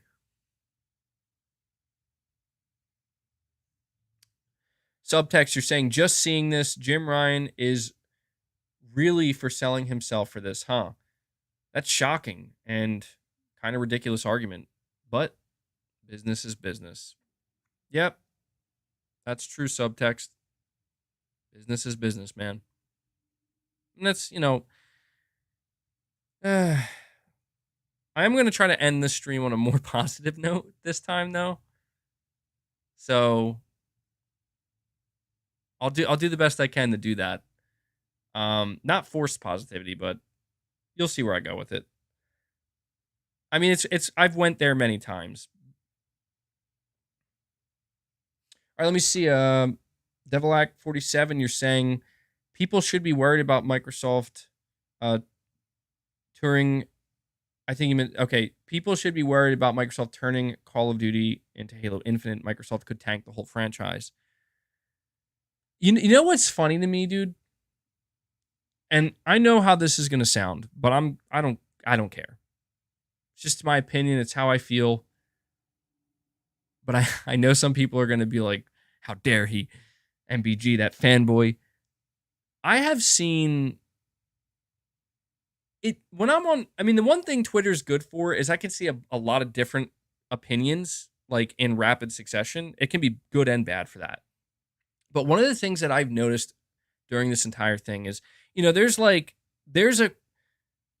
whole Call of Duty fan base, obviously, just like there is for Xbox, just like there is for PlayStation. And these fan bases are like kind of disconnected, right? So when it comes to the Xbox fan base, like rooting for this to go through, they're mainly rooting for it in the sense of like Game Pass and more games going in the Game Pass, and Xbox basically having that competition, whatever it is, they're rooting for it more on the platform side of things. And I've noticed with the Call of Duty fan base, like I would see on like Charlie Intel and just sporadic tweets that would pop up, where it's like these are the people, right, that Sony's talking about, where if Call of Duty were to leave a platform and go somewhere, like these are the people that would go over to Xbox and basically get rid of their PlayStations for Call of Duty. And the amount of Call of Duty fans that I've seen, and it's so weird because one of the reasons I stopped playing Call of Duty, I'm telling you, dude, one of the reasons I got the fuck out when it comes to Call of Duty is because, dude, that fan base, look, I'm sorry, man, and I'm not saying every Call of Duty fan's like this, but that fan base, they're like gluttons for punishment, dude. And I was part of it. They are. It's like a new Call of Duty comes out, and everybody's like, yeah, this is pretty good, for like a week. And then after that week, they're all saying the same thing. We're like, bro, this shit's broken, or like this perk needs to be like, they're just, it becomes like a bitch fest, Like even even with Modern Warfare 2, I noticed it was like the game was out for a week before there were clips going around of people basically exploiting the movement system to make it look like they're on speed playing the game. And then there was like this whole thing about like, oh, well, you're not playing the game right. And I'm just saying, like, a lot of Call of Duty fans are of the mind, and this is where I was trying to go with this, by the way. I'm not trying to pitch at the Call of Duty fan base. I have a point here. A lot of them seem to be somewhat hopeful that in Microsoft owning Activision Blizzard and owning Call of Duty will get better, not worse. Because a lot of people feel like Call of Duty's already been getting worse for a long time. Or at the very least is like, it's just not doing anything that interesting anymore. You know? Or it's not trying hard enough. And I think I'm like, do you guys know who you're asking to improve this series? Like, this is what I'm trying to say, where it's like, dude, you guys better hope it doesn't get worse. And I know people might say, oh, well, you're just saying that because you're a PlayStation dude and fan, and of course no, like I'm not saying that as a PlayStation fan. I'm saying that as a former Call of Duty fan. And even then, I might still, dude, I'm telling you, the next Call of Duty that's announced by Treyarch, I probably will play that. Because I feel like Treyarch is really, in my opinion, the only development team on Call of Duty that has, I don't know, they've done the best job maintaining the DNA that is Call of Duty. And I've just always appreciated Treyarch a lot more than the other studios. But even then, you know, like even when I played, I think the last Call of Duty I really played heavily was Black Ops Cold War. Even then, it's like, you guys just remade Black Ops 1. You know, like, I mean, don't get me wrong, I'm a sucker for it because I love Black Ops 1, but that's what that game is. And I'm just sitting here thinking, like, these guys are really hopeful that said Microsoft is going to improve Call of Duty and not make it worse. And I'm like, you're right, Devil 47. I'm so perplexed by how people are so quick to assume that Microsoft acquiring Call of Duty won't be the end of Call of Duty as we know it. I would celebrate that, dude. Maybe that's what the fan base actually wants. The number one thing I've seen the fan base asking for is to see Call of Duty not have a yearly release. To see Call of Duty basically take a year or two break, like to give their development teams like a couple years to actually try to innovate and really change things up. That's what I've noticed. And even as somebody who has supported Call of Duty in the past, I would love to see that too. Maybe, I think that would be very interesting if Microsoft did that. Because if Microsoft allowed that to happen, that would be proof that, yeah, Activision, they were never going to do that. Activision is never, like, Activision by themselves would never take a year off of Call of Duty. And maybe Microsoft will. And I would be very interested to see what happens to Call of Duty after that. Because I don't know. It could be the best thing that ever happens. It could be the worst thing. But there's no doubt that I don't think Microsoft is going to manage Call of Duty. I think what Microsoft's going to do is let Activision manage Call of Duty and just hope that they don't screw it up. Because I'll tell you right now, you'd have to be out of your mind to have any confidence that Microsoft is going to know how to manage Call of Duty. Microsoft couldn't even manage their own game in Halo. They're not going to manage Call of Duty. But that's what they're paying for. That's the point. That's why Microsoft is spending an unbelievable amount of money, because part of that purchase is we don't have to worry about we don't have to worry about how to create a Call of Duty. We don't have to worry about how to manage a Call of Duty or a successful first-person shooter. It's a package deal. So I feel like the real question is, if we think about Activision Blizzard and Call of Duty specifically, you know, there's been a lot of fixation on the 10-year deal, and I've brought this up before, but I do think it's worth asking this question. And I actually do wonder if, like, anybody at PlayStation and Sony or the shareholders, like, have any of them taken a second to ask, like, okay, well, if PlayStation's going to have access to Call of Duty for 10 years, and then assuming that after that it eventually gets removed, what is like, how do we know Call of Duty isn't going to die before then? And I'm asking this question because it's like, I mean, I don't know where Call of Duty goes. I mean, maybe they do Modern Warfare 3. They do another Black Ops, of course, but I'm just saying, like, they're just remaking their past games. Their best games. They're right now, and this is why I genuinely wonder if these executives, if they're even thinking beyond like 5 years from now, let alone 10 years. I want it to be known that right now, for the past couple years, and what is going to continue to happen for probably the next 3 to 5 years with Call of Duty, they're literally remaking the games that were the most successful for them. And after those games, that's when Call of Duty started it would wax and wane. It didn't like go downhill. It's just the peak for Call of Duty's heyday to a lot of people, and it clearly was like Modern Warfare 2, Black Ops 1 and 2, and they're in the process of remaking these exact games. So I'm just seriously over here wondering, like, when you guys are done remaking those games, what happens?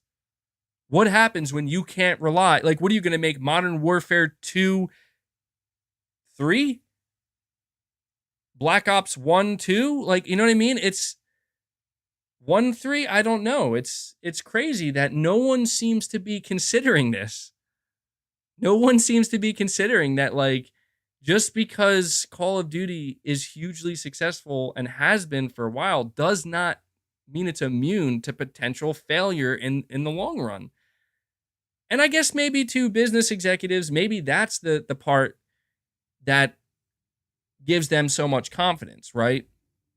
Not to make the whole conversation about Call of Duty, but maybe the part that gives, well, you're saying who says they aren't. Yeah, that's true. I guess it just seems like that question isn't being asked.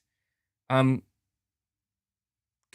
like, what if it comes way sooner than people expected? What if Call of Duty, like, releases a game, what if it's this year? What if this year Activision Blizzard makes the mistake of, we're going to put out a Call of Duty game by Sledgehammer Games, who, just to be clear, they were originally pulled off of Call of Duty, or at least they were going to be relegated as a support team and not like a full-blown studio, if I'm not mistaken. Yeah, they survived Vanguard. That's what I mean. Yeah, I guess you're right. But that's the key word. They survived Vanguard. What if this year they say, we're going to sell this DLC as a full price game? And maybe this is the year where people say, we're fed up with your shit, Activision, and this game fucking flops. It's like the first true flop for Call of Duty, and it's like 20-year run. Because I'll tell you right now, to me, that sounds like a recipe for disaster. Deciding that something that was supposed to be a premium DLC is now going to be a full price game by one of your studios that their last game was basically, in terms of Call of Duty numbers, was a failure. I'm just saying, I'm not saying I'm wishing that. I'm not saying I'm expecting that. I'm just saying it's something to consider, that what will people be saying then, right? What is Sony going to think then? You're saying even a flop sells 25 million easy. Is it that much? No way. Can't be. That's too. Is it really that much? That would be staggering. If a flop is still selling 25 million, then I guess maybe that explains it all, doesn't it? Maybe that explains it all. It's Call of Duty. That makes me upset. There's no way it can be that bulletproof. That is disheartening. That doesn't that depress you guys? That depresses me. That really depresses me, because it's like, dude, Well,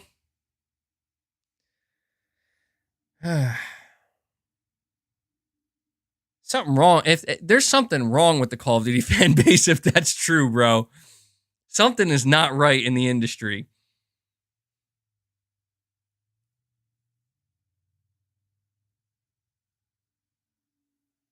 MBG just saw his life flash before his eyes. No, I mean, don't get me wrong. I've always known that even on a down year for Call of Duty, it's still like well ahead of anything else, like in the same genre, or unless it's like a juggernaut, like GTA or FIFA or something. I get that. Casuals come out for Call of Duty. Yeah, yeah, that's true. Hmm. What's fascinating to me about Call of Duty, and I'm going to get to these super chats after I say this because I really am making you guys wait too long. I apologize. I just want to say what's fascinating to me about Call of Duty is how in a day and age where like 90% of successful live service games, like Call of Duty really does seem like it's an anomaly because how is it not free to play yet? That to me, that's the craziest part. Like sports games, I get because again, like it's based off of real world sports, but in 2023, like all of the biggest games, except for just sports games, they're like free to play, dude, or they're dirt cheap. They're like 10 or $20 or something. And I know Warzone's free to play, but I mean like the entirety of Call of Duty. Like I'm just shocked that they can still sell a premium product the way they do year over year, where it's like it's not different. You know what I mean? Even the campaigns are practically the same. Like kind of you go through, you got to check off the box. It's like, okay, big explosion. We got the train sequence, got the chase sequence, got the stealth sequence, got the tank sequence. It's crazy. And it's like, I'm just shocked that it's able to not fail. Really. Maybe I don't know. Maybe this is why everybody in the industry is so obsessed with Call of Duty because it really is like an anomaly. But as a gamer, I don't get it. In my chat, tank sequence is my favorite. Well, like, yeah, I mean, you always gotta love the tank sequences, right? All right, let me see. William Aguilar. So, William, I noticed you gave me 3 super chats, which is really generous of you, man. $20 each. That's very nice. I'm gonna read your super chats back to back to back, since they're in 3 parts. William, you're saying the problem is that a pie chart of the highest selling AAA games every year, ABK's Call of Duty by itself would be 1/4 of that pie chart. EA's FIFA would be 1/8, and EA's Madden would be 1/8. Combined would be another 1/4. You continue by saying all other AAA games combined, including first party, make up the other half of that pie chart. To equal Call of Duty, they would have to buy EA. I don't know if you saw the big news today, but EA announced a new football game and PS has the marketing rights. I did notice that. Yeah, I did. That's interesting. I think I see where you're going with this, William. And then you say I meant that PlayStation could get PlayStation could get marketing rights for EA's new soccer game, even if it's on all platforms. But EA is too expensive for PlayStation, even though it would give soccer, football, Battlefield, and WRPGs, which would equal, Xbox and ABK. They'll buy somebody else. Yeah, William, I remember we had that conversation where you talked about the possibility of um, of Sony maybe trying to make a play for EA by going to the Bank of Japan.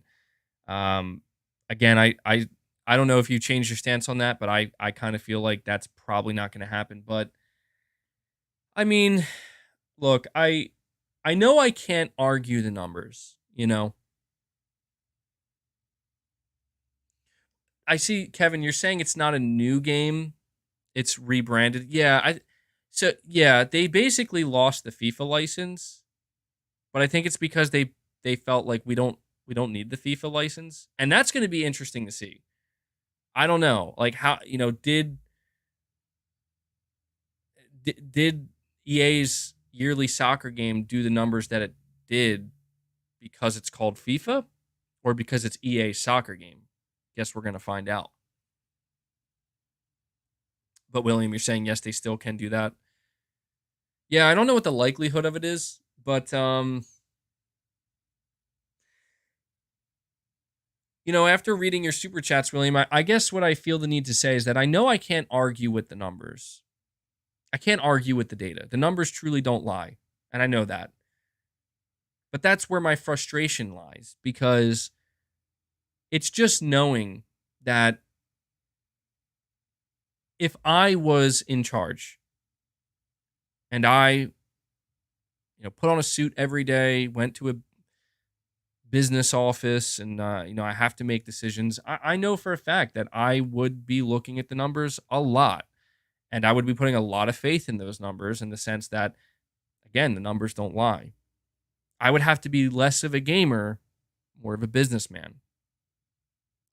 And I just think that the frustration for me is that I know PlayStation can't exist as it does without the business component. I just wish that things in the gaming industry would change to a degree, and not everything, but I don't expect or even want things to be perfect, because it's just that unrealistic. Like, why would I want something that's impossible? But it is truly bizarre to me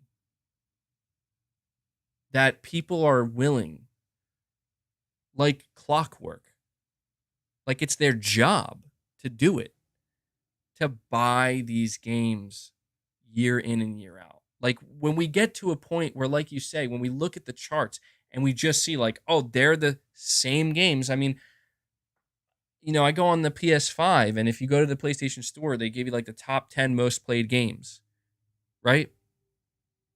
Top 10 most played games, and it's 90% of the time it's always the same games. It's either the sports games, or it is the sports games, it's Call of Duty, it's Fortnite. And then depending on what big AAA game released that week, like for example, this week Resident Evil 4 is there, which is great. Love to see that, but this is just where we are now. And again, that's not the shocking part to me. The shocking part is not saying, oh, well, the majority of the most played games are multiplayer games, right?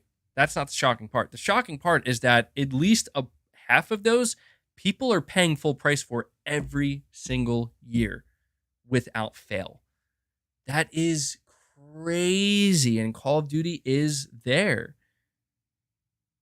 Say Call of Duty is a ritual. Yeah, it must be. William, you're saying the Bank of Japan's government owns 20% of Sony. If it is true that PlayStation needs something as big as Call of Duty in order to thrive, then all Sony has to do is ask the bank. Interesting. So I that's interesting, William. So you're basically saying, if it is true, if Jim Ryan's statement is actually true, and Sony basically is going to have to fight for their life, that is a viable option and something they will do. I guess we'll find out, man. And that's the thing, is like, we're evaluating all of these statements from Jim Ryan and Sony. We're going to find out in the long run, obviously. We're going to find out how true or untrue they actually are. MBG, it's like developers program subliminal messages into the games to have people keep buying them over and over.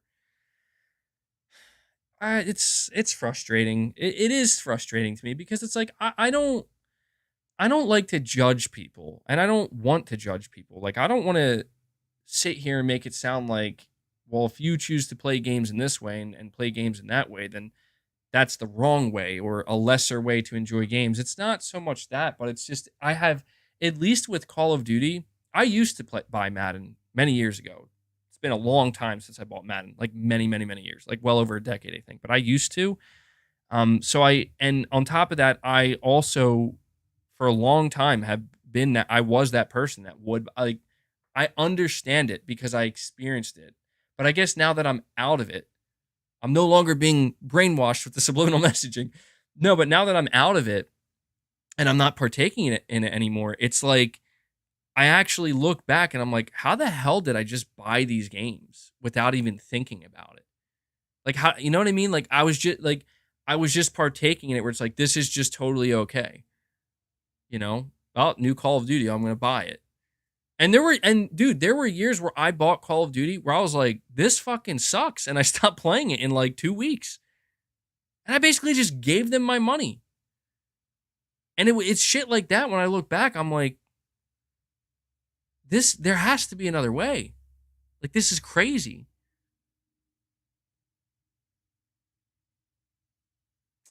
But I don't know. I guess what I'm trying to figure out right now is what's crazier. What's crazier? The fact that Call of Duty won't stop selling, the fact that Call of Duty is, as somebody said, a ritual every year, or is it crazier to think that Sony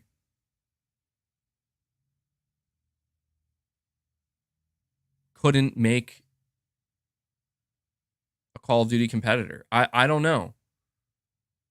I don't know. Maybe that's where these things kind of get intertwined a little bit, because it's like if I say it's crazy that Call of Duty sells the way it does every year, then I guess it does sound pretty crazy as well if I say, well, Sony, you should make your own Call of Duty competitor. But to be fair, I haven't necessarily been saying that. I guess I should make it clear that if Sony does decide to make a first person shooter, I don't expect them to be anywhere near as successful as Call of Duty. But I don't know. Like, I feel like that's just something Sony may have to give up. They might have to just hope that Call of Duty does stay on PlayStation forever. And I think what they'll have to do is put their best foot forward with a first person shooter of their own. And I think there's a chance. I think there's a chance. I don't know that it's very high, but I'm telling you, I think if Sony really tried to make a simpler game, if Sony tried to make a modern military shooter to match Call of Duty, I think the smartest thing they should do, there's a whole generation of Call of Duty players out there that have moved on, and they reminisce and they think back fondly on the good old days when Call of Duty was a lot simpler than it is now, more arcade like than it is now. I think Sony would do well to make a modern shooter that looks and plays almost pretty much identically to previous Call of Duty games, in the sense that it has a more arcade feel. I mean, don't get me wrong, if you go back and play these older games, they don't hold up as well as people remember. Like, if you go back and play Black Ops 1 or MW2, like, dude, you can tell, like, okay, we're well past this point. Like, these animations are pretty damn stiff. But I think you guys understand what I'm saying. Like, when I think back about why I used to love Call of Duty, and I still even look back at those games so fondly, it's because I don't know, man. Like, it is a weird situation where I don't know that I like the graphical style of Call of Duty today compared to what it used to be. The graphical style of Call of Duty in the past, maybe it was limited because of the technology at the time, but it had this kind of look to it. Do you guys get what I'm saying? Maybe it's just me, but I that's like one of the things that stands out. One of the things I remember about these older Call of Duty games. That, and the fact that it had this simplicity to it. It really did. It had, like, there was this simplicity to Call of Duty Modern Warfare 1 and 2 and Black Ops 1 and Black Ops 2, and it just doesn't exist anymore in Call of Duty. And I really feel like if Sony could basically make a modern day looking FPS with modern day, you know, bells and whistles and animation work, smooth gameplay, but just take that simplicity that existed with the previous Call of Duty games. 6v6, 3-lane map design, all that stuff. I don't know, man. I think Sony could achieve something with that. I do. I don't know, man.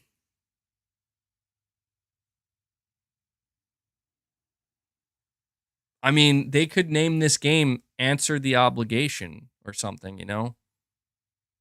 That doesn't roll off the tongue, but I don't know. That's the best I could come with off the top of my head. Answer the Obligation.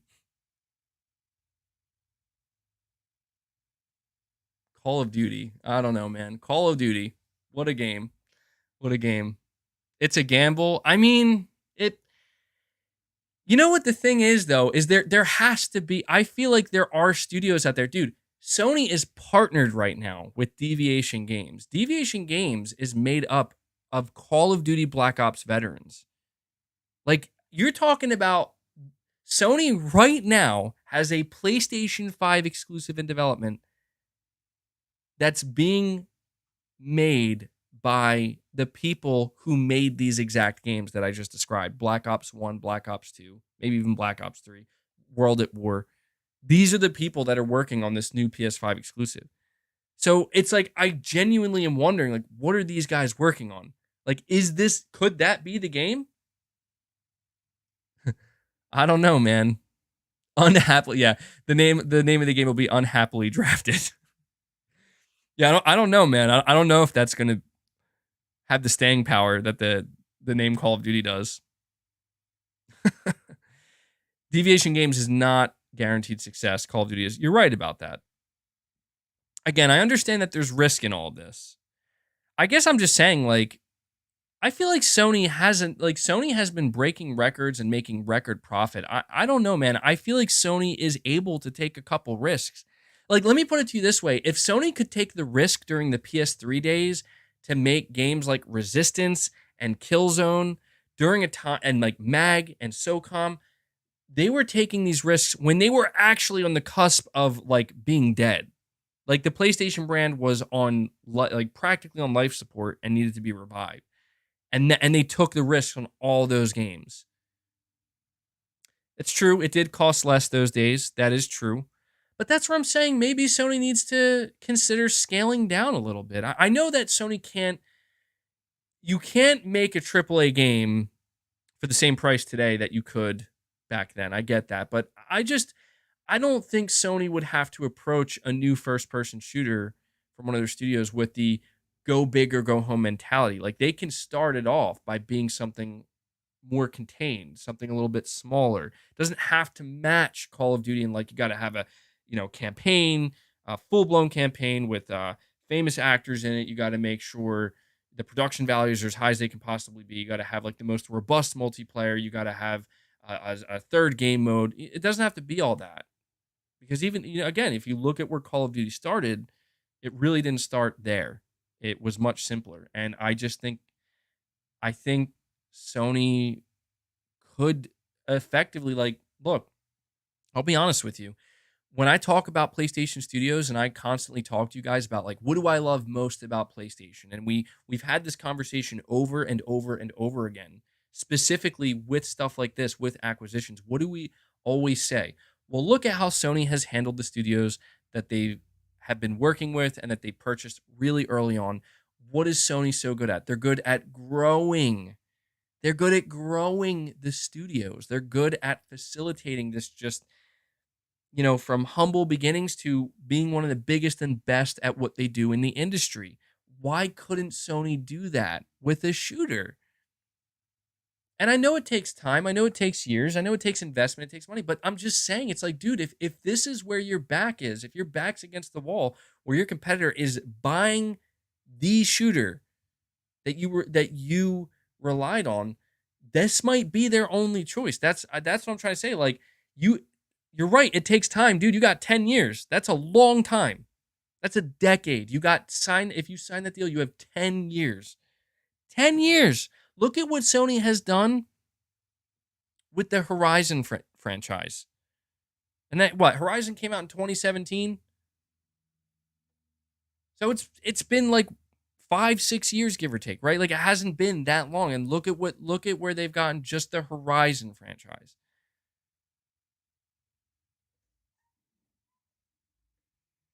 I mean, you look at any franchise that's successful under Sony, any franchise that's been successful in general, it takes time. Like, let me ask you this. Right now, PlayStation Studios are working on new IP. They are. They have new IP that they're working on. It's going to take time for that too. It's going to take time for that too. I'm just saying, man, like, I think the smartest thing for Sony to do Truthfully, I really think the smartest thing for Sony to do right now is humble. They need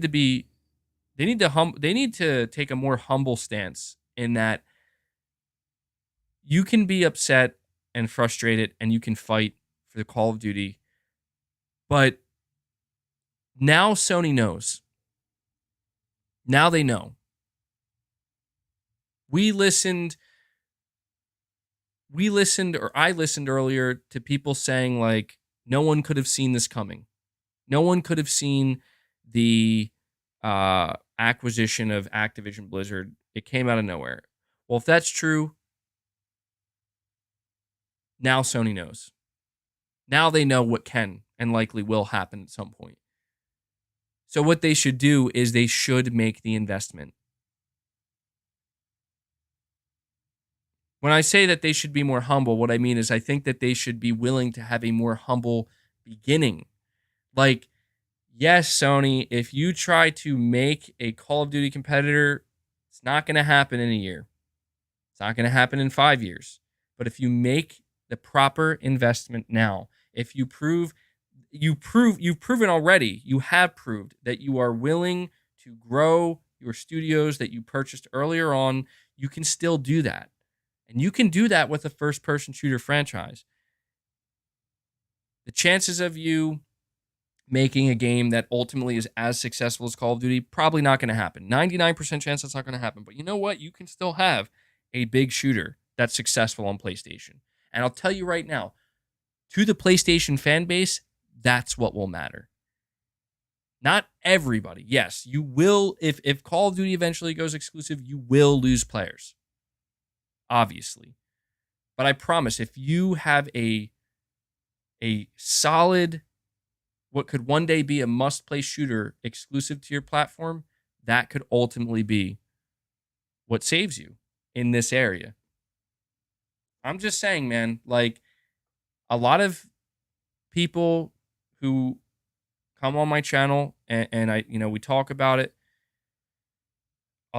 The thing that we praise Sony for more than anything is their ability to really just take something with their studios and grow it and turn it into something special. And I don't know, man. I think the reason why I talk about Sony maybe trying to be a little bit more humble is I'll be honest, I think Sony's too obsessed with growth. I do. I'm maybe I'm coming at this with the wrong philosophy, and I don't care like what business dictates. Like I understand that that's what people want to go for. That's what business is. You want to grow, but it's like, dude, I just don't understand it's not just Sony, it's like the entire gaming industry. What is this fucking obsession with getting everybody into gaming? Like we need to get everybody. Like no you fucking don't. That's not me gatekeeping. That's just me saying, dude, some people just don't want a game, Like some people don't like single player games. Some people don't like this type of gaming. Some people don't want to buy a console. Some people don't want to play AAA games. Like it's okay.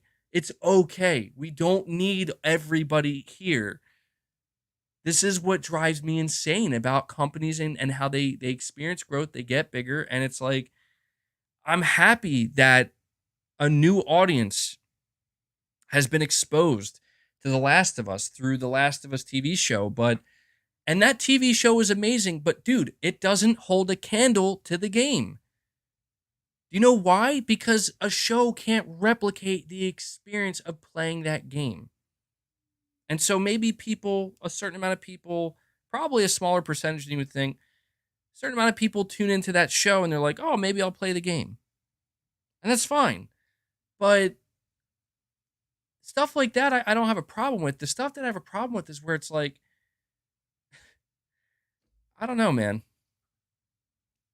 I guess it just all comes back down to the same thing, which is there is this obsession with Microsoft and with Sony where they want their brand to be everywhere and they want to dominate. And it's like, I get that. You're saying single player games aren't sustainable? Then that's a fucking that's not true, man. Fuck that. That's not true. I'm sorry, it's not. Single player games, if they're done right, like if they're developed properly and managed correctly, they're done right. All right, I'm sorry, guys. I got to get to these super chats. I keep going on and on. All right, let me see. All right, PlayStation Pete, you're saying even if Microsoft bought every third-party publisher and developer, I will still purchase PlayStation consoles. Sorry, Sony, I won't be alive for PlayStation 10. I'm 55. PlayStation 10, man, I wonder what that would look like. I wonder if I'll even be around then. It'll be crazy. Elder MBG streaming from the PlayStation 10. Yeah, I don't know, man. I like that. Like, that's cool to me. You know, it's ride or die. PlayStation has a certain amount of fans that are ride or die, where it's like, we're going to buy the next PlayStation console. Doesn't matter what's on it, what's not. Like, you know, you have faith in the brand, you support the brand. And I think that's cool because you're just a fan, right? Like, you're just a fan of what it is. I just wish that Sony would stop trying to get so far fucking away from that, because they are. And it's infuriating to watch, man. It is. It's infuriating. And this is where, like, I look,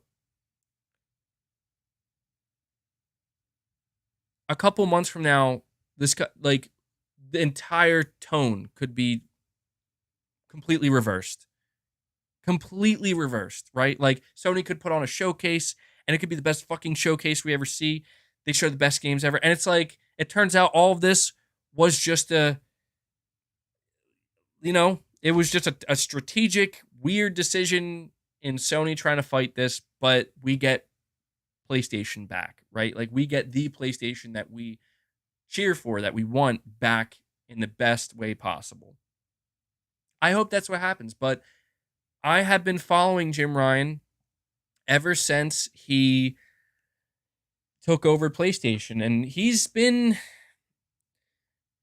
it's a bit hit or miss. Like, there are things that he has said that I'm all about, and then there are things that he has said that I'm like, okay, like, I don't necessarily have a big problem with it, but I think there are potential problems there. And it does make me wonder, and this is like the question where it's like, I do have to wonder, what exactly is it that I would want Sony to say? Like, the thing is, I'm not even upset that Sony wants to have some multiplayer games. I'm not upset that Sony wants to have some multiplayer games. I'm not that upset that Sony wants to take their IP and grow it and expand it. I get that. Like, I would want to do the same thing. I just, you know, it just seems like for some reason Jim Ryan, and I'll tell you why it seems so much worse. If you go back to the PS4 era and the executives at that time, like, really seemed to show a genuine appreciation for the core fan base. Now, I'm genuinely curious if there's anybody who disagrees with that. I don't think anybody would disagree with that. During the PS4 era, there was just something, there was like this energy in the air that you could feel. There was this vibe coming from the executives at PlayStation that, yeah, you knew at the end of the day it was business, but they seemed to care enough to be like, the fans matter, like, a lot. And we just want you to know that. Like, we want you to know that the fans matter. Like, it matters to us. And I really feel that is completely gone this generation. Almost completely. It feels like when I hear an interview with Jim Ryan, it really does feel like he's just talking to a shareholder. He's not talking to the fan base. When I hear Herman Hulst, dude, the only fucking interviews we've gotten with Herman Hulst, it's like damage control.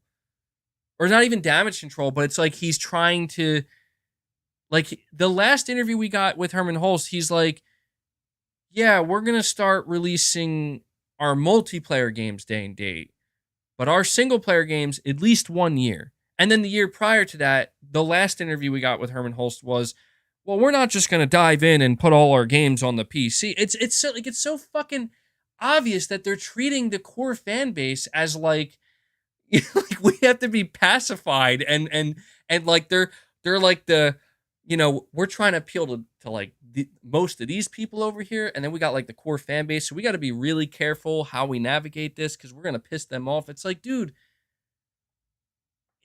really, I would argue that what the fan base wants right now is that we don't want, like, at least this is how I feel. I don't want you to reassure me that, oh, games aren't going to go day and date. Like, I'm beyond that point now. I get it, Sony. Like, you're embracing PC. You're making games for PC. Naughty Dog's coming out saying we're making all of our games, whatever. At this point, it's just like, can you just try to reconnect with the fan base, please?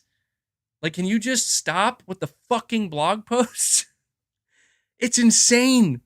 Like, the PlayStation blog is the bane of my existence at this point because it's like, this is the most boring, mundane, unexciting way to present something. And I'm not saying that they haven't delivered anything. Of course, Jim Ryan has been good at clearly making sure there's content, there are games, but like, dude,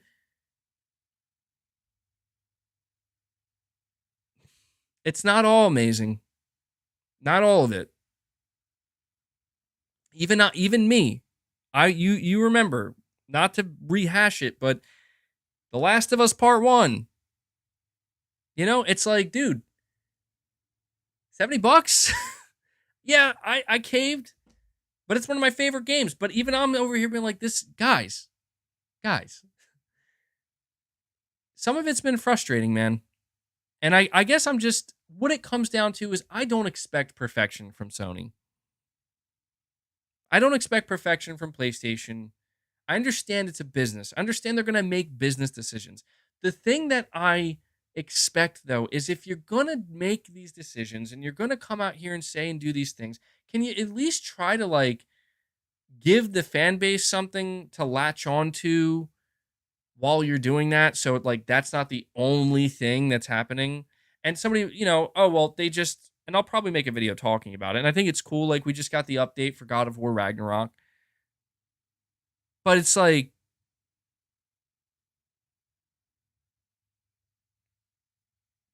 it's like more God of War, more Horizon. And that's fine. But it's like, dude, please, God, like, show us something new. It's getting weird out here, bro. It's getting spooky out here. I mean, yeah, VR2 is new for sure. But even then, it's like, dude, Sony has went radio silent. Even with that. Again, just as I said at the beginning of this conversation, a couple months from now, things could completely change. Don't forget Horizon Zero Dawn remake. No, dude. You know what I'm scared about? Like, sincerely, dude.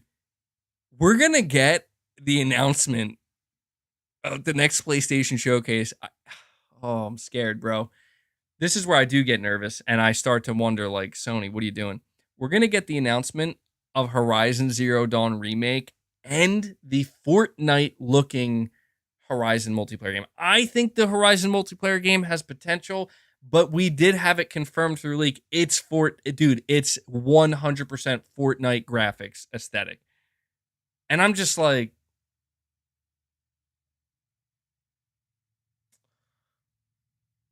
this is happening, isn't it? like this is happening. And maybe it'll be good. Maybe I don't want to judge because it's like, look,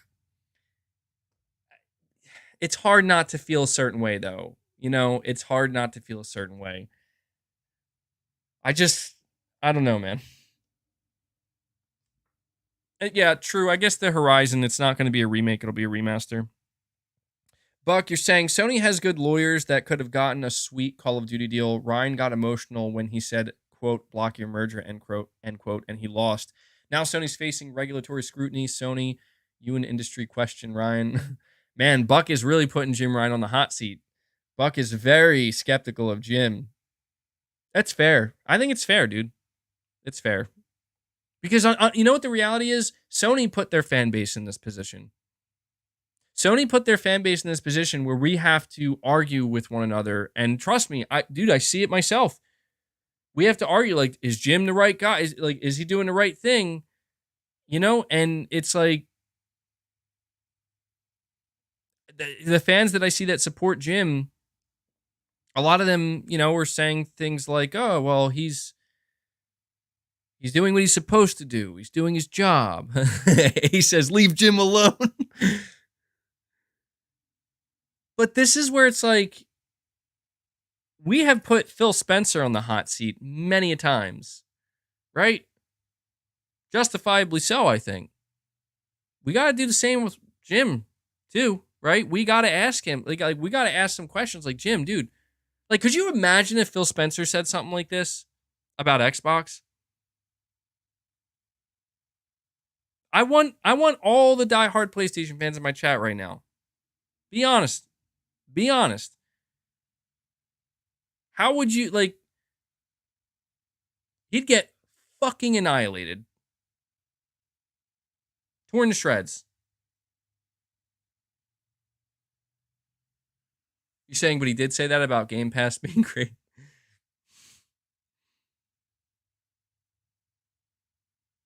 So I'm just saying, it's like, look, if I was an Xbox fan and I saw Phil Spencer say something like Jim's saying right now, I'd be like, dude, you serious?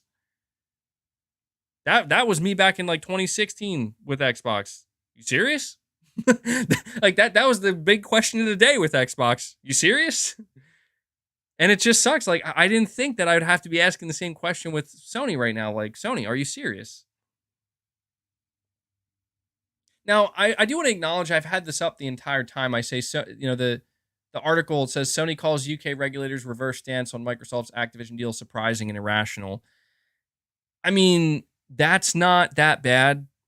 Like, I think it's fine for Sony to say that. Like, okay, yeah, Sony, you're kind of pissed off that they just suddenly, Okay, that's true, Kevin. I agree with that. You're saying MBG, you got to add the context. Jim Ryan is not saying it in a public interview. He's doing this in government law. That's true. That's true.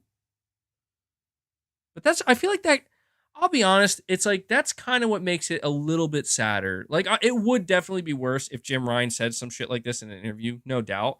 But it's just, it's the fact that since this stuff is like, there's almost like this secrecy to it. And I think that's what makes it worse, where it's like,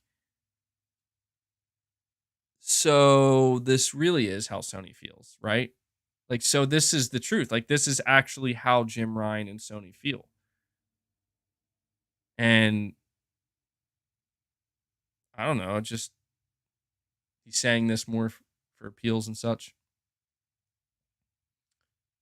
MBG, if I were you, expect a 40-minute showcase. I wouldn't put too much stock in a big, long showcase. I don't want to hear that shit, bro. I don't want to hear it. I'm telling you right now, the day the showcase happens, I am all in. The day the showcase happens, I am like, this is the greatest day of my life. Okay? I drink the Kool-Aid, the whole bowl. All right? I'm in.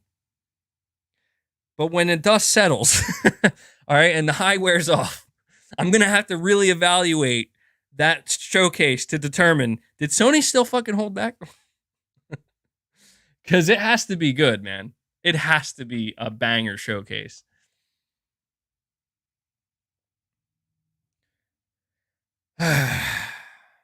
You know what Jim Ryan needs to do?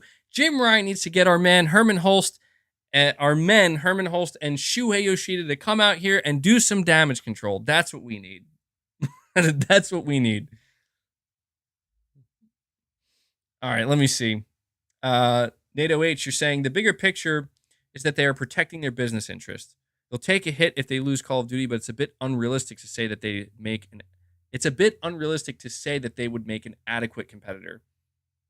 You underestimate brand power. Well, to be honest, I'll be honest with you. I feel like I have a good sense of brand power. Herman's going on tour after this, MBG. I love that. That's funny shit, dude. And maybe that's what it is. Maybe like Sony now, I'm gonna respond to the super chat, but I was just thinking maybe the reason why Sony is at this point, they're like, all right, you know what? Just say anything, because they know that very soon the showcase is coming, and all of the good news is gonna come out, and everybody's gonna, and that's because that's the truth, guys. Like this stream, this tweet, this article, these headlines, this quote from Jim, it's all going to be forgotten. Like to me, that's why no matter how much I yell and act frustrated, I know that at the end of the day, all Sony has to do is just come out and be like, here's a show, here's some games, get hype, and it's like nothing bad ever happened. And some people might think that's bad, some people might think that's fine, but regardless of what you think, like that's how it is. That's how it works. And even it's not like when Sony does that, I'm going to be out here being like, all right, guys, let's do that. Let's do another live stream. And you remember what Jim Ryan said a month ago? Hell no, I'm going to be doing a live stream like fucking showcase time, new game time, like let's go. Dude, Sony could come out, Jim Ryan could come out tomorrow and say he hates PlayStation fans. And that same day, they could drop Wolverine gameplay, a new Spider-Man trailer, and Spider-Man gameplay and a new Wolverine trailer, and no one would care that Jim Ryan said that. Like, no one would fucking care that Jim Ryan said that. Oh man, I would love that. That would be I want to just see one of these executives pull an MBG and just snap. Like one day they just come out and say the craziest shit. You're saying chill out MBG. I'm just having fun with it, man.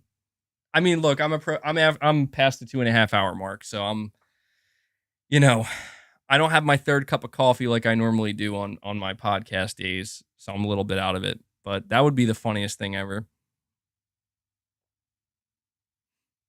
You'd laugh yourself to the hospital. It's crazy that like I do genuinely wonder if like Jim Ryan comes across any of this stuff. It probably feels pretty shitty, like in reality, he's an older guy, and he's been with PlayStation since the beginning. He probably is not having a good time with all of this. For all we know, maybe Jim is feeling the same way we are. Maybe Jim is like, I just want to move. I want to get this over with. Maybe he can't because the board and the shareholders are like, Jim, you're the CEO. You know what you gotta do. But in reality, he's like, I just want to put on a showcase, and I want it to just be good news. I don't want to see any more memes of me. That could be where he is right now. I don't know. I don't know, man. All right, let me keep this. So yeah, NATO H. You're saying I underestimate brand power. Maybe I do a little bit. I guess it's just in this case, I kind of view it as, okay, the two brands that are going up against each other right now, PlayStation against Call of Duty, which has greater brand power. I think to me, it's obvious that the bigger brand is PlayStation. And I know that the problem there in this instance is I understand that PlayStation is not associated with like first person shooter like from their own studios. Many people associate PlayStation with Call of Duty and Call of Duty with PlayStation. But I guess I am of the mindset that if Sony really put their full force behind a first person shooter, maybe from Bungie, right? Like, and they make it clear that like this is a big effort from us. I know that failure could be really damaging, but it's like, I don't know, man. A PlayStation branded first person shooter, AAA first person shooter with one of the best studios in the world behind it. I don't think it would be, I mean, you say an adequate competitor. Maybe it wouldn't be an adequate competitor, but I think it could be something. And it could grow. That's what I think. But maybe I'm wrong. I probably am. I don't know. I don't know anymore. Himanshu Yadav, you're saying one thing many don't realize is that Microsoft will also own Call of Duty and Overwatch League after this acquisition, and they'll make billions. This deal is a cash cow for Microsoft. Yeah, that's true. I mean, that's the thing. It has to be a cash cow for them, right? It has to be because look at the amount of money they're spending on it. It has to eventually break even and give them a return. Yeah, it's gonna. I think we do. So I do personally lose sight of the fact that it is all of Activision Blizzard King. It's not just Call of Duty. And you know what the thing is? The focus has been so much on Call of Duty that, as far as I'm aware, has Microsoft said anything about what they plan to do with all the other Activision Blizzard games? Like, did they say whether or not they're going to be exclusive or remain multiplat? I don't think that they've said anything about them. Why would they? The focus is strictly on Call of Duty. So now I'm sitting here wondering, yo, what about that stuff? You know, I mean, I guess Overwatch 2, that's like a live service game that's already on PlayStation. Maybe Overwatch 3 one day. I don't know. Um, I know Diablo is multiplat. I'm trying to think of any what future Activision Blizzard games could come that we don't. I mean, there's a new Crash game multiplat, new Diablo game multiplat, new Overwatch game multiplat.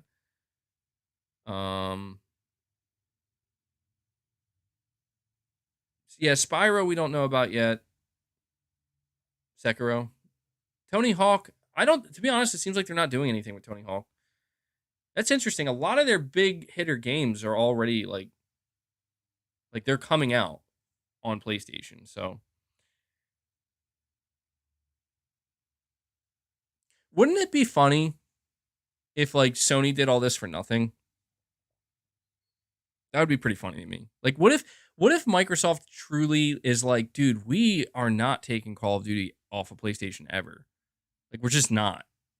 Like, it's gonna be there forever. Every new Call of Duty game forever is just gonna release on there. But even beyond that, what if Sony was wrong about how many people would leave PlayStation? What if the number of people that would leave PlayStation to go play Call of Duty on Xbox is actually a lot lower? I mean, I just saw something come out, guys. This is not me shitting on Game Pass. I read it.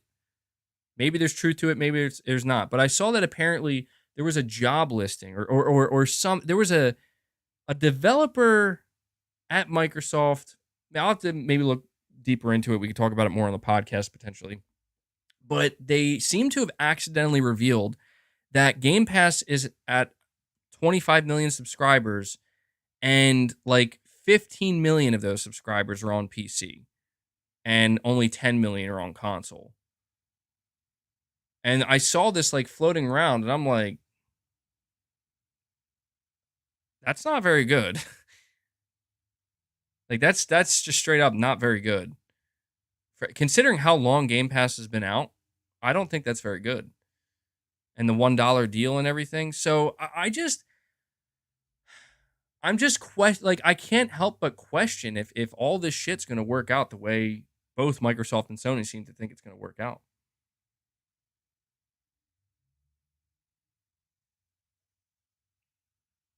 I don't know, man.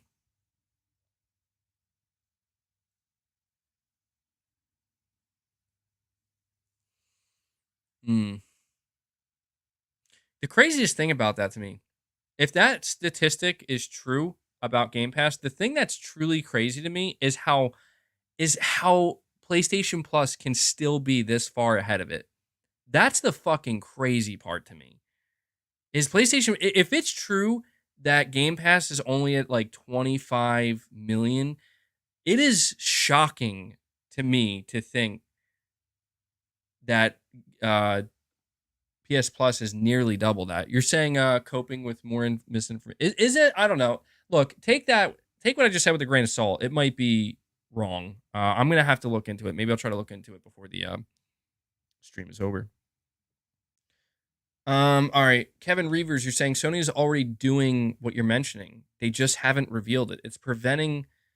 From the it's preventing from the overconsolidation where we'll only get triple A's and indies. The middle of the road games will die. Yeah. Well, hmm. I think that yeah, I think there's truth to what you're saying. Sony's already doing what you're mentioning. Yeah, I mean, there's no doubt that Sony is they're pulling some levers behind the curtain to a degree. I have no doubt about that. It's preventing the over consolidation where we'll only get triple A's and indies. Yeah, I do wonder if that's where the I guess if you think about it, if you think about over consolidation, that is what ultimately would happen. The middle of the road games would I mean, I feel like we are getting less and less middle of the road games, so to speak, right? I feel like these days I see more attempts at live service games that fail and just get shut down and deleted forever. I feel like I see more of that sometimes than these what you would call middle of the road games. It's weird. I mean, I look at the PlayStation Store a lot of times, and it's it, things. It's weird, man. Things have gotten really weird in gaming. Um, like I look at the PlayStation Store and I look at like all the upcoming games and games that just released, and it's just like 90% of it. I'm like, what the fuck am I looking at? And then there's like a couple games that I recognize, but those games, it is, yeah. I mean, I guess what I'm gathering from this more than anything is it does become more understandable that as time moves forward and we see what's going on in the gaming industry, it really is becoming like, dude, brand power is becoming everything. Wasn't there some kind of like crazy statistic for like Hogwarts Legacy where like that game obviously sold an unbelievable amount of copies, but like a really, really, really low percentage of people actually completed it? I don't know what the percentage was, but I remember seeing a couple of articles written up about it where it was like it calls into question how much is hype and brand power selling games, selling products. 25 to 30%. Are you sure? That sounds pretty high. Is that I don't know what see that's the thing is I don't follow these I don't know what a high percent I guess if you I mean if it's sold over 12 million units, I don't know. I'm just talking about stuff that I randomly passed by and I didn't really look too deeply into, but it did just make the thought pop into my head like how much of this is really just revolving saying like 7%. Yeah, that would be pretty low in my opinion. That just seems low for a game that sold that well.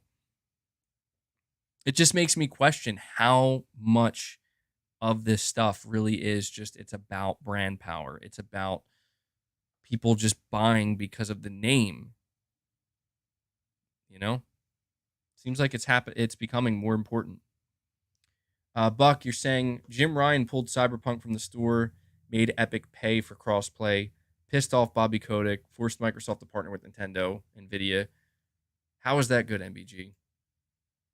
No, you're not wrong, man. I mean, as I said, there are like Jim Ryan has not been perfect as the leader of PlayStation.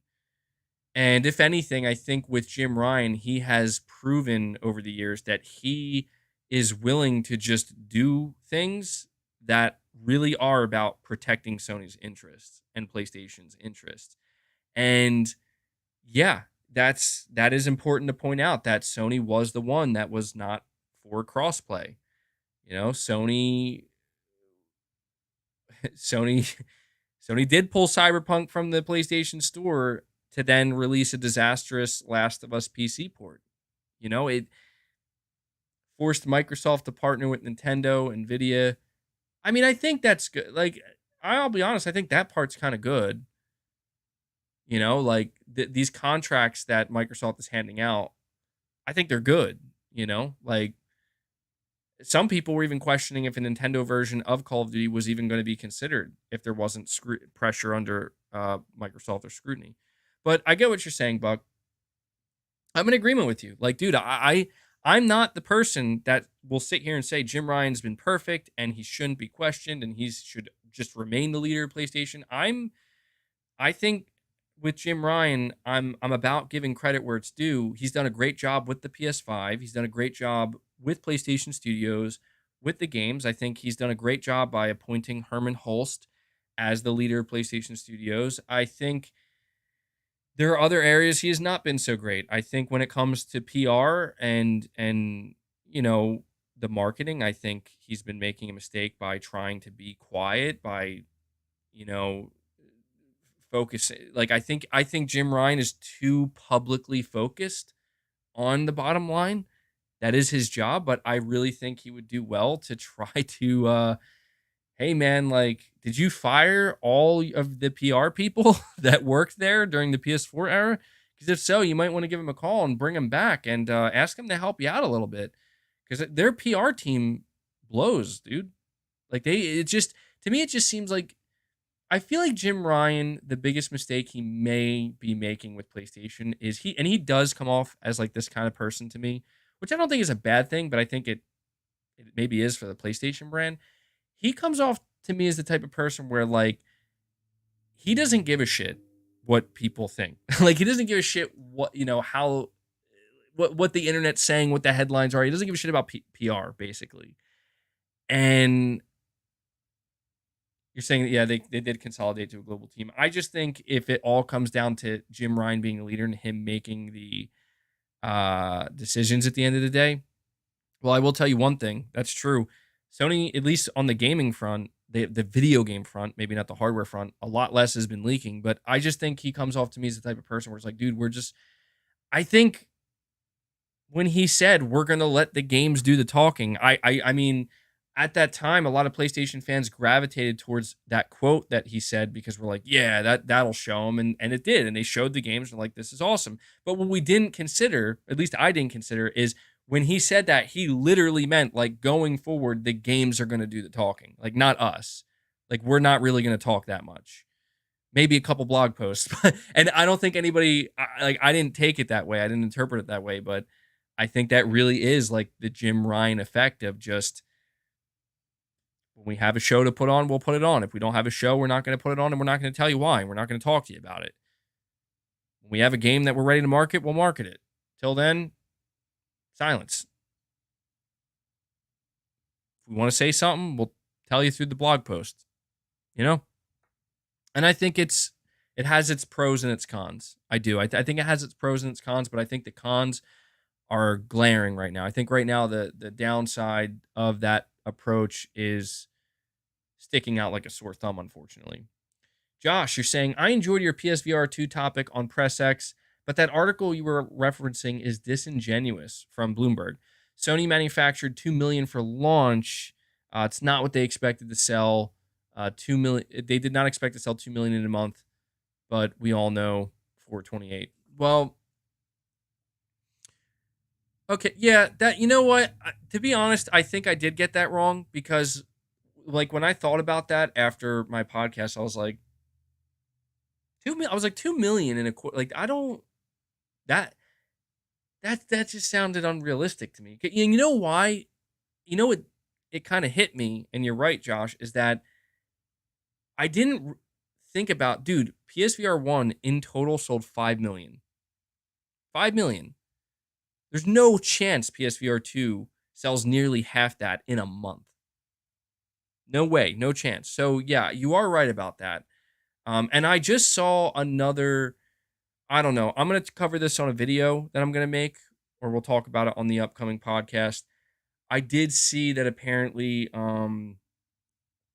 it's a report that came out. Apparently, Sony is continuing to kind of cut the production of PSVR 2. So I don't know, man. I'm starting to get like, I'm really starting to wonder, like, is Sony gonna just kill this thing? Like, I mean, like soon? Is that what they're like? Is that what they're planning on doing? I'm getting nervous that they may really be getting ready to just say like, we're fucking pulling the plug on this now. And and here's why though. Here's why I'm saying that. The reason being is because knowing that Jim Ryan, he's the one in charge, this time around for PSVR 2, and PSVR 2 was likely greenlit before he was the head honcho. Um, he is clearly a numbers guy. Yeah, he's clearly it's all about the profit for him. So if this thing is like basically just down, down arrow, like it's not doing any, I could see Jim. That would be interesting and sad, but there would be no greater, we would have a much better understanding of who exactly is leading PlayStation. If they just decide to kill PSVR 2 like that, it didn't even get a chance, then we will know exactly what's going on.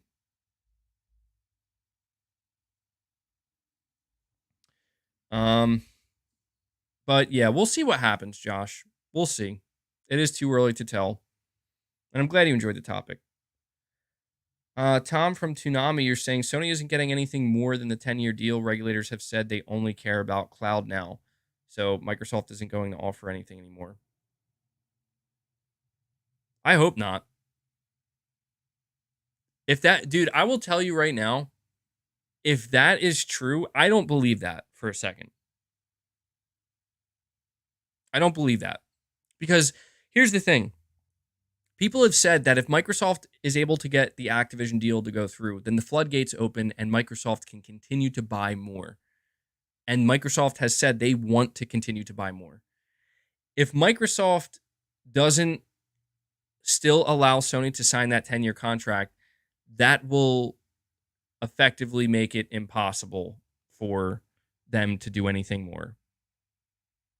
Only because people are gonna, like the regulators are gonna say like, so Sony was right, and you did, you know what I mean? Because the only reason Microsoft wouldn't let Sony sign that contract is if they plan to pull Call of Duty, and if what Microsoft is saying is true, if Microsoft everything it says we're never going to pull Call of Duty, that's not our intent, then they should technically have no problem letting Sony sign that contract. I'm telling you, Microsoft, I almost wonder if that's what Sony's hoping for. Microsoft is 100% going to continue to ask Sony to sign that contract. And I know that there are people that are saying like they're going to pull it. I don't think so, dude. I don't think so because it's not over yet. As much as I hate to say that. We still have the FTC, and the FTC is they are a big regulator. They're pretty important. And Microsoft still has to face them in court. So if the FTC wasn't suing Microsoft and the FTC seemingly was like okay with this deal, I think Sony would have signed the deal by now. Oh yeah, I think they would have signed it. But still got time. Perfect Image, you're saying, why did Xbox cancel Call of Duty Mobile for Warzone? Now I get Sony. That was pretty weird. I don't understand what was up with that. I forget what was it. It was it like was it Microsoft? Did Microsoft say that they're planning on like potentially sunsetting or eventually sunsetting Call of Duty Mobile?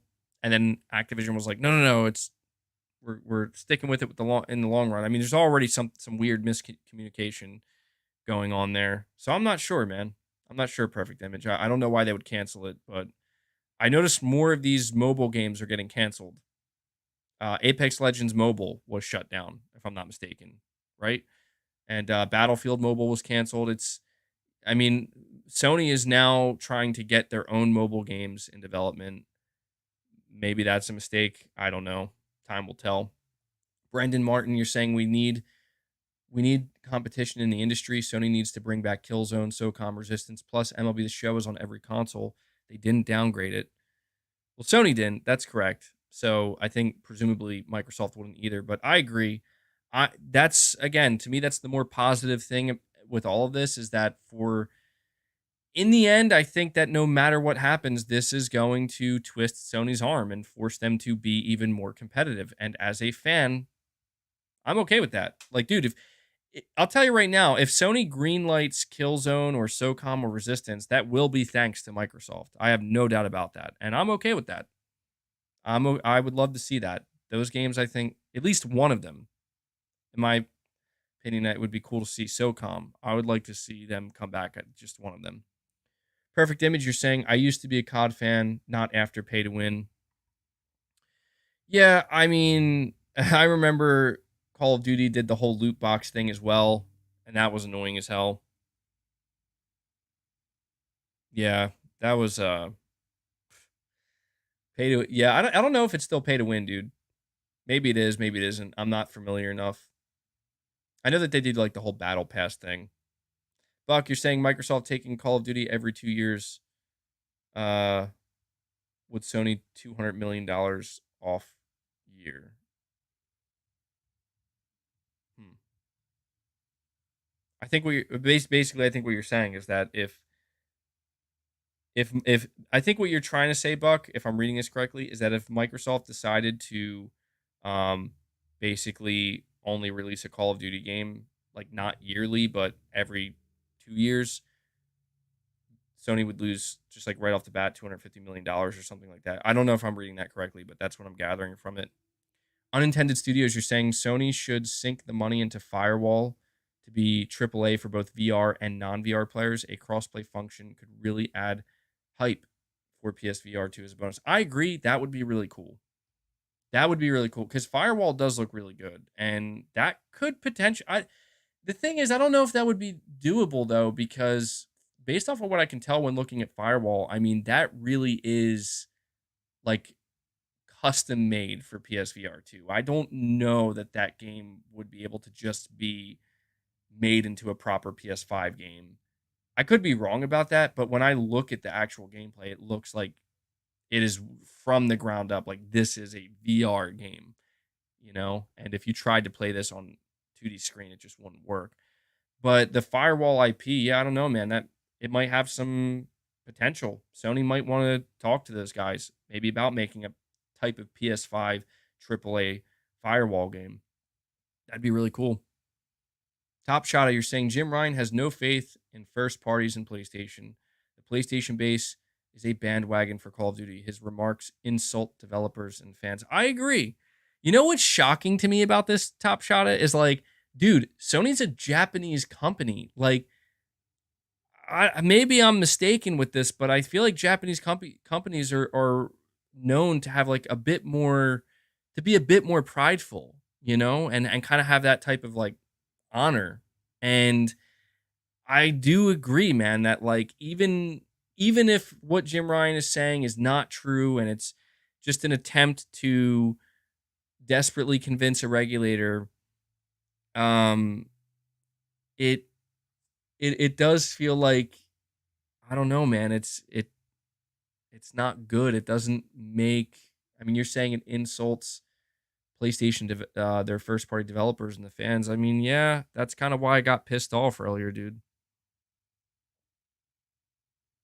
That's kind of why I got pissed off earlier because it's just like I like why does he have to say it like that? Like why does he have to say we would never recover? Like what? It really makes it seem like PlayStation is outputting virtually nothing. And it's the literal opposite. PlayStation output has been incredible. I mean, God of War alone probably made Sony a fuck ton of money, right? I'm not saying it made him Call of Duty money, but still, it accounts. Like it adds up for sure. So I hear you, Top Shotta. Kevin Reeves, you're saying, what if Jim/Sony is playing 4D chess? There will be an exodus post acquisition. Will Sony capture that talent? Yeah, that's an interesting angle. I mean, we have been seeing developers leaving Microsoft and Act, and I think Bethesda. I do know that there seems to be an influx of veteran developers with all of these acquisitions going on, deciding we don't want to be part of this. We want to go do our own thing, and that could happen. That would be very interesting to me. You know, it would be pretty interesting. I mean, to a degree, I feel like when we talk about Deviation Games, that's kind of what that represents, right? Like Deviation Games are veteran Call of Duty developers who just didn't want to be part of the Activision Blizzard machine anymore, and they wanted to do their own thing. And you know, Sony's like, hey, these guys might create something truly incredible, so let's strike a deal, let's fund them, and let's see what happens. So I'm excited to see that. And we could see that happen even more. Yeah. After this deal goes through, it'd be crazy if like a bunch of developers left. It's like a huge amount of developers just leave. That'd be crazy. Brandon Miner is saying, do you think the showcase will happen before or after Summer Game Fest? I am confident that the rumor we heard from Jeff Grubb is true, that it's going to happen before Summer Game Fest. If I had to put my money on it, I think it's happening the first week of June. That's what I think. I think the PlayStation showcase is happening the first week of June. Here's the thing, though. We didn't get an exact date. There's always the possibility that Sony could. Apparently, Sony was going to do a showcase in September last year. And we heard two rumors. One rumor was that because of the ongoing situation with Activision Blizzard, they decided to cancel it last minute.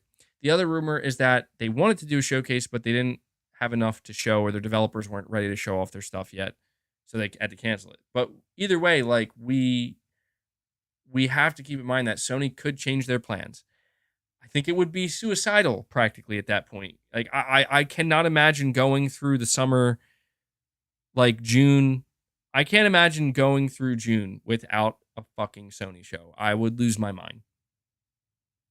I would lose my mind because it's just like there's no way. There's no way. There's no way. Then you'll see true crazy MBG come out. It'll be bad. But I think it's happening the first week of June, if I had to guess. Subtext, you're saying, will you keep the stream up? I haven't been able to watch because of work, but want to watch. Yeah, no worries, man. I'm not privating streams anymore or anything like that, so you don't have to worry about it. It'll be here. And I'm hoping more people watch. I think this was a good stream. I enjoyed it. I had a good time. I think I got a little bit emotional, but I don't think I went like off the rails insane nutso or anything like that. So yeah, you don't have to worry about that subtext. And Perfect Image, you're saying it's in the FTC paper about Call of Duty Mobile. Okay, that makes sense. That makes more sense. Yeah, I might have to look into that. I don't know. To be honest, I don't know about Call of Duty Mobile. I don't have any interest in it. I don't have any interest in mobile gaming, to be frank. So I gotta be honest. I don't really care what they do. But what I can say, guys, is that this stream has gone on for 3 hours, which is a lot longer than I expected. I'm gonna end it now. Before I do, I want to extend a huge thank you to everybody who tuned in. I mean, seriously, I might start streaming more often. Obviously, I'll always have my podcast on Sundays, but it seems like there is an audience here that genuinely does enjoy anytime I stream. Like, it's not just the podcast they enjoy. I could stream every day, and there's clearly enough people that would show up and be interested. I'm not going to be streaming every day. I still like making news videos and whatnot and regular videos, but when there are topics that I think I can speak about for hours on length or for a longer time, I might start doing more streams, and you guys show great support, and it's very encouraging. And so, yeah, I think this was a good stream. Jim Ryan says PlayStation would never recover if Microsoft degrades Call of Duty on PS5. You guys let me know in the comments after this if you want, whether you agree, whether you disagree. But I also want to extend a huge thank you and a huge shout out to every single person who donated a super chat. I know you guys, I make you wait. You're very patient, and I appreciate that. I go on my rants and my tangents, and then I eventually get to the super chats. But I really do appreciate it. I literally couldn't do what I do here on my channel in the way that I do it if it wasn't for your direct support. So I sincerely thank you for that. And also, huge shout out to all of my channel members. William, you're saying, I promise you when it comes to the next showcase, the best is yet to come. I hope that is true, man. I'm expecting it. I'm expecting some exciting things. And so, yeah, the next stream will probably be the podcast on Sunday. And we might talk about this topic a little bit, but because this is a 3-hour stream, it'll be reduced down to a very, very short topic on that show. We'll have other stuff to talk about. So, all right, guys, that does it. Hit the like button on your way out. Let's see if we can get 400 likes before it's all said and done. And I will catch you guys in the next one. Take care.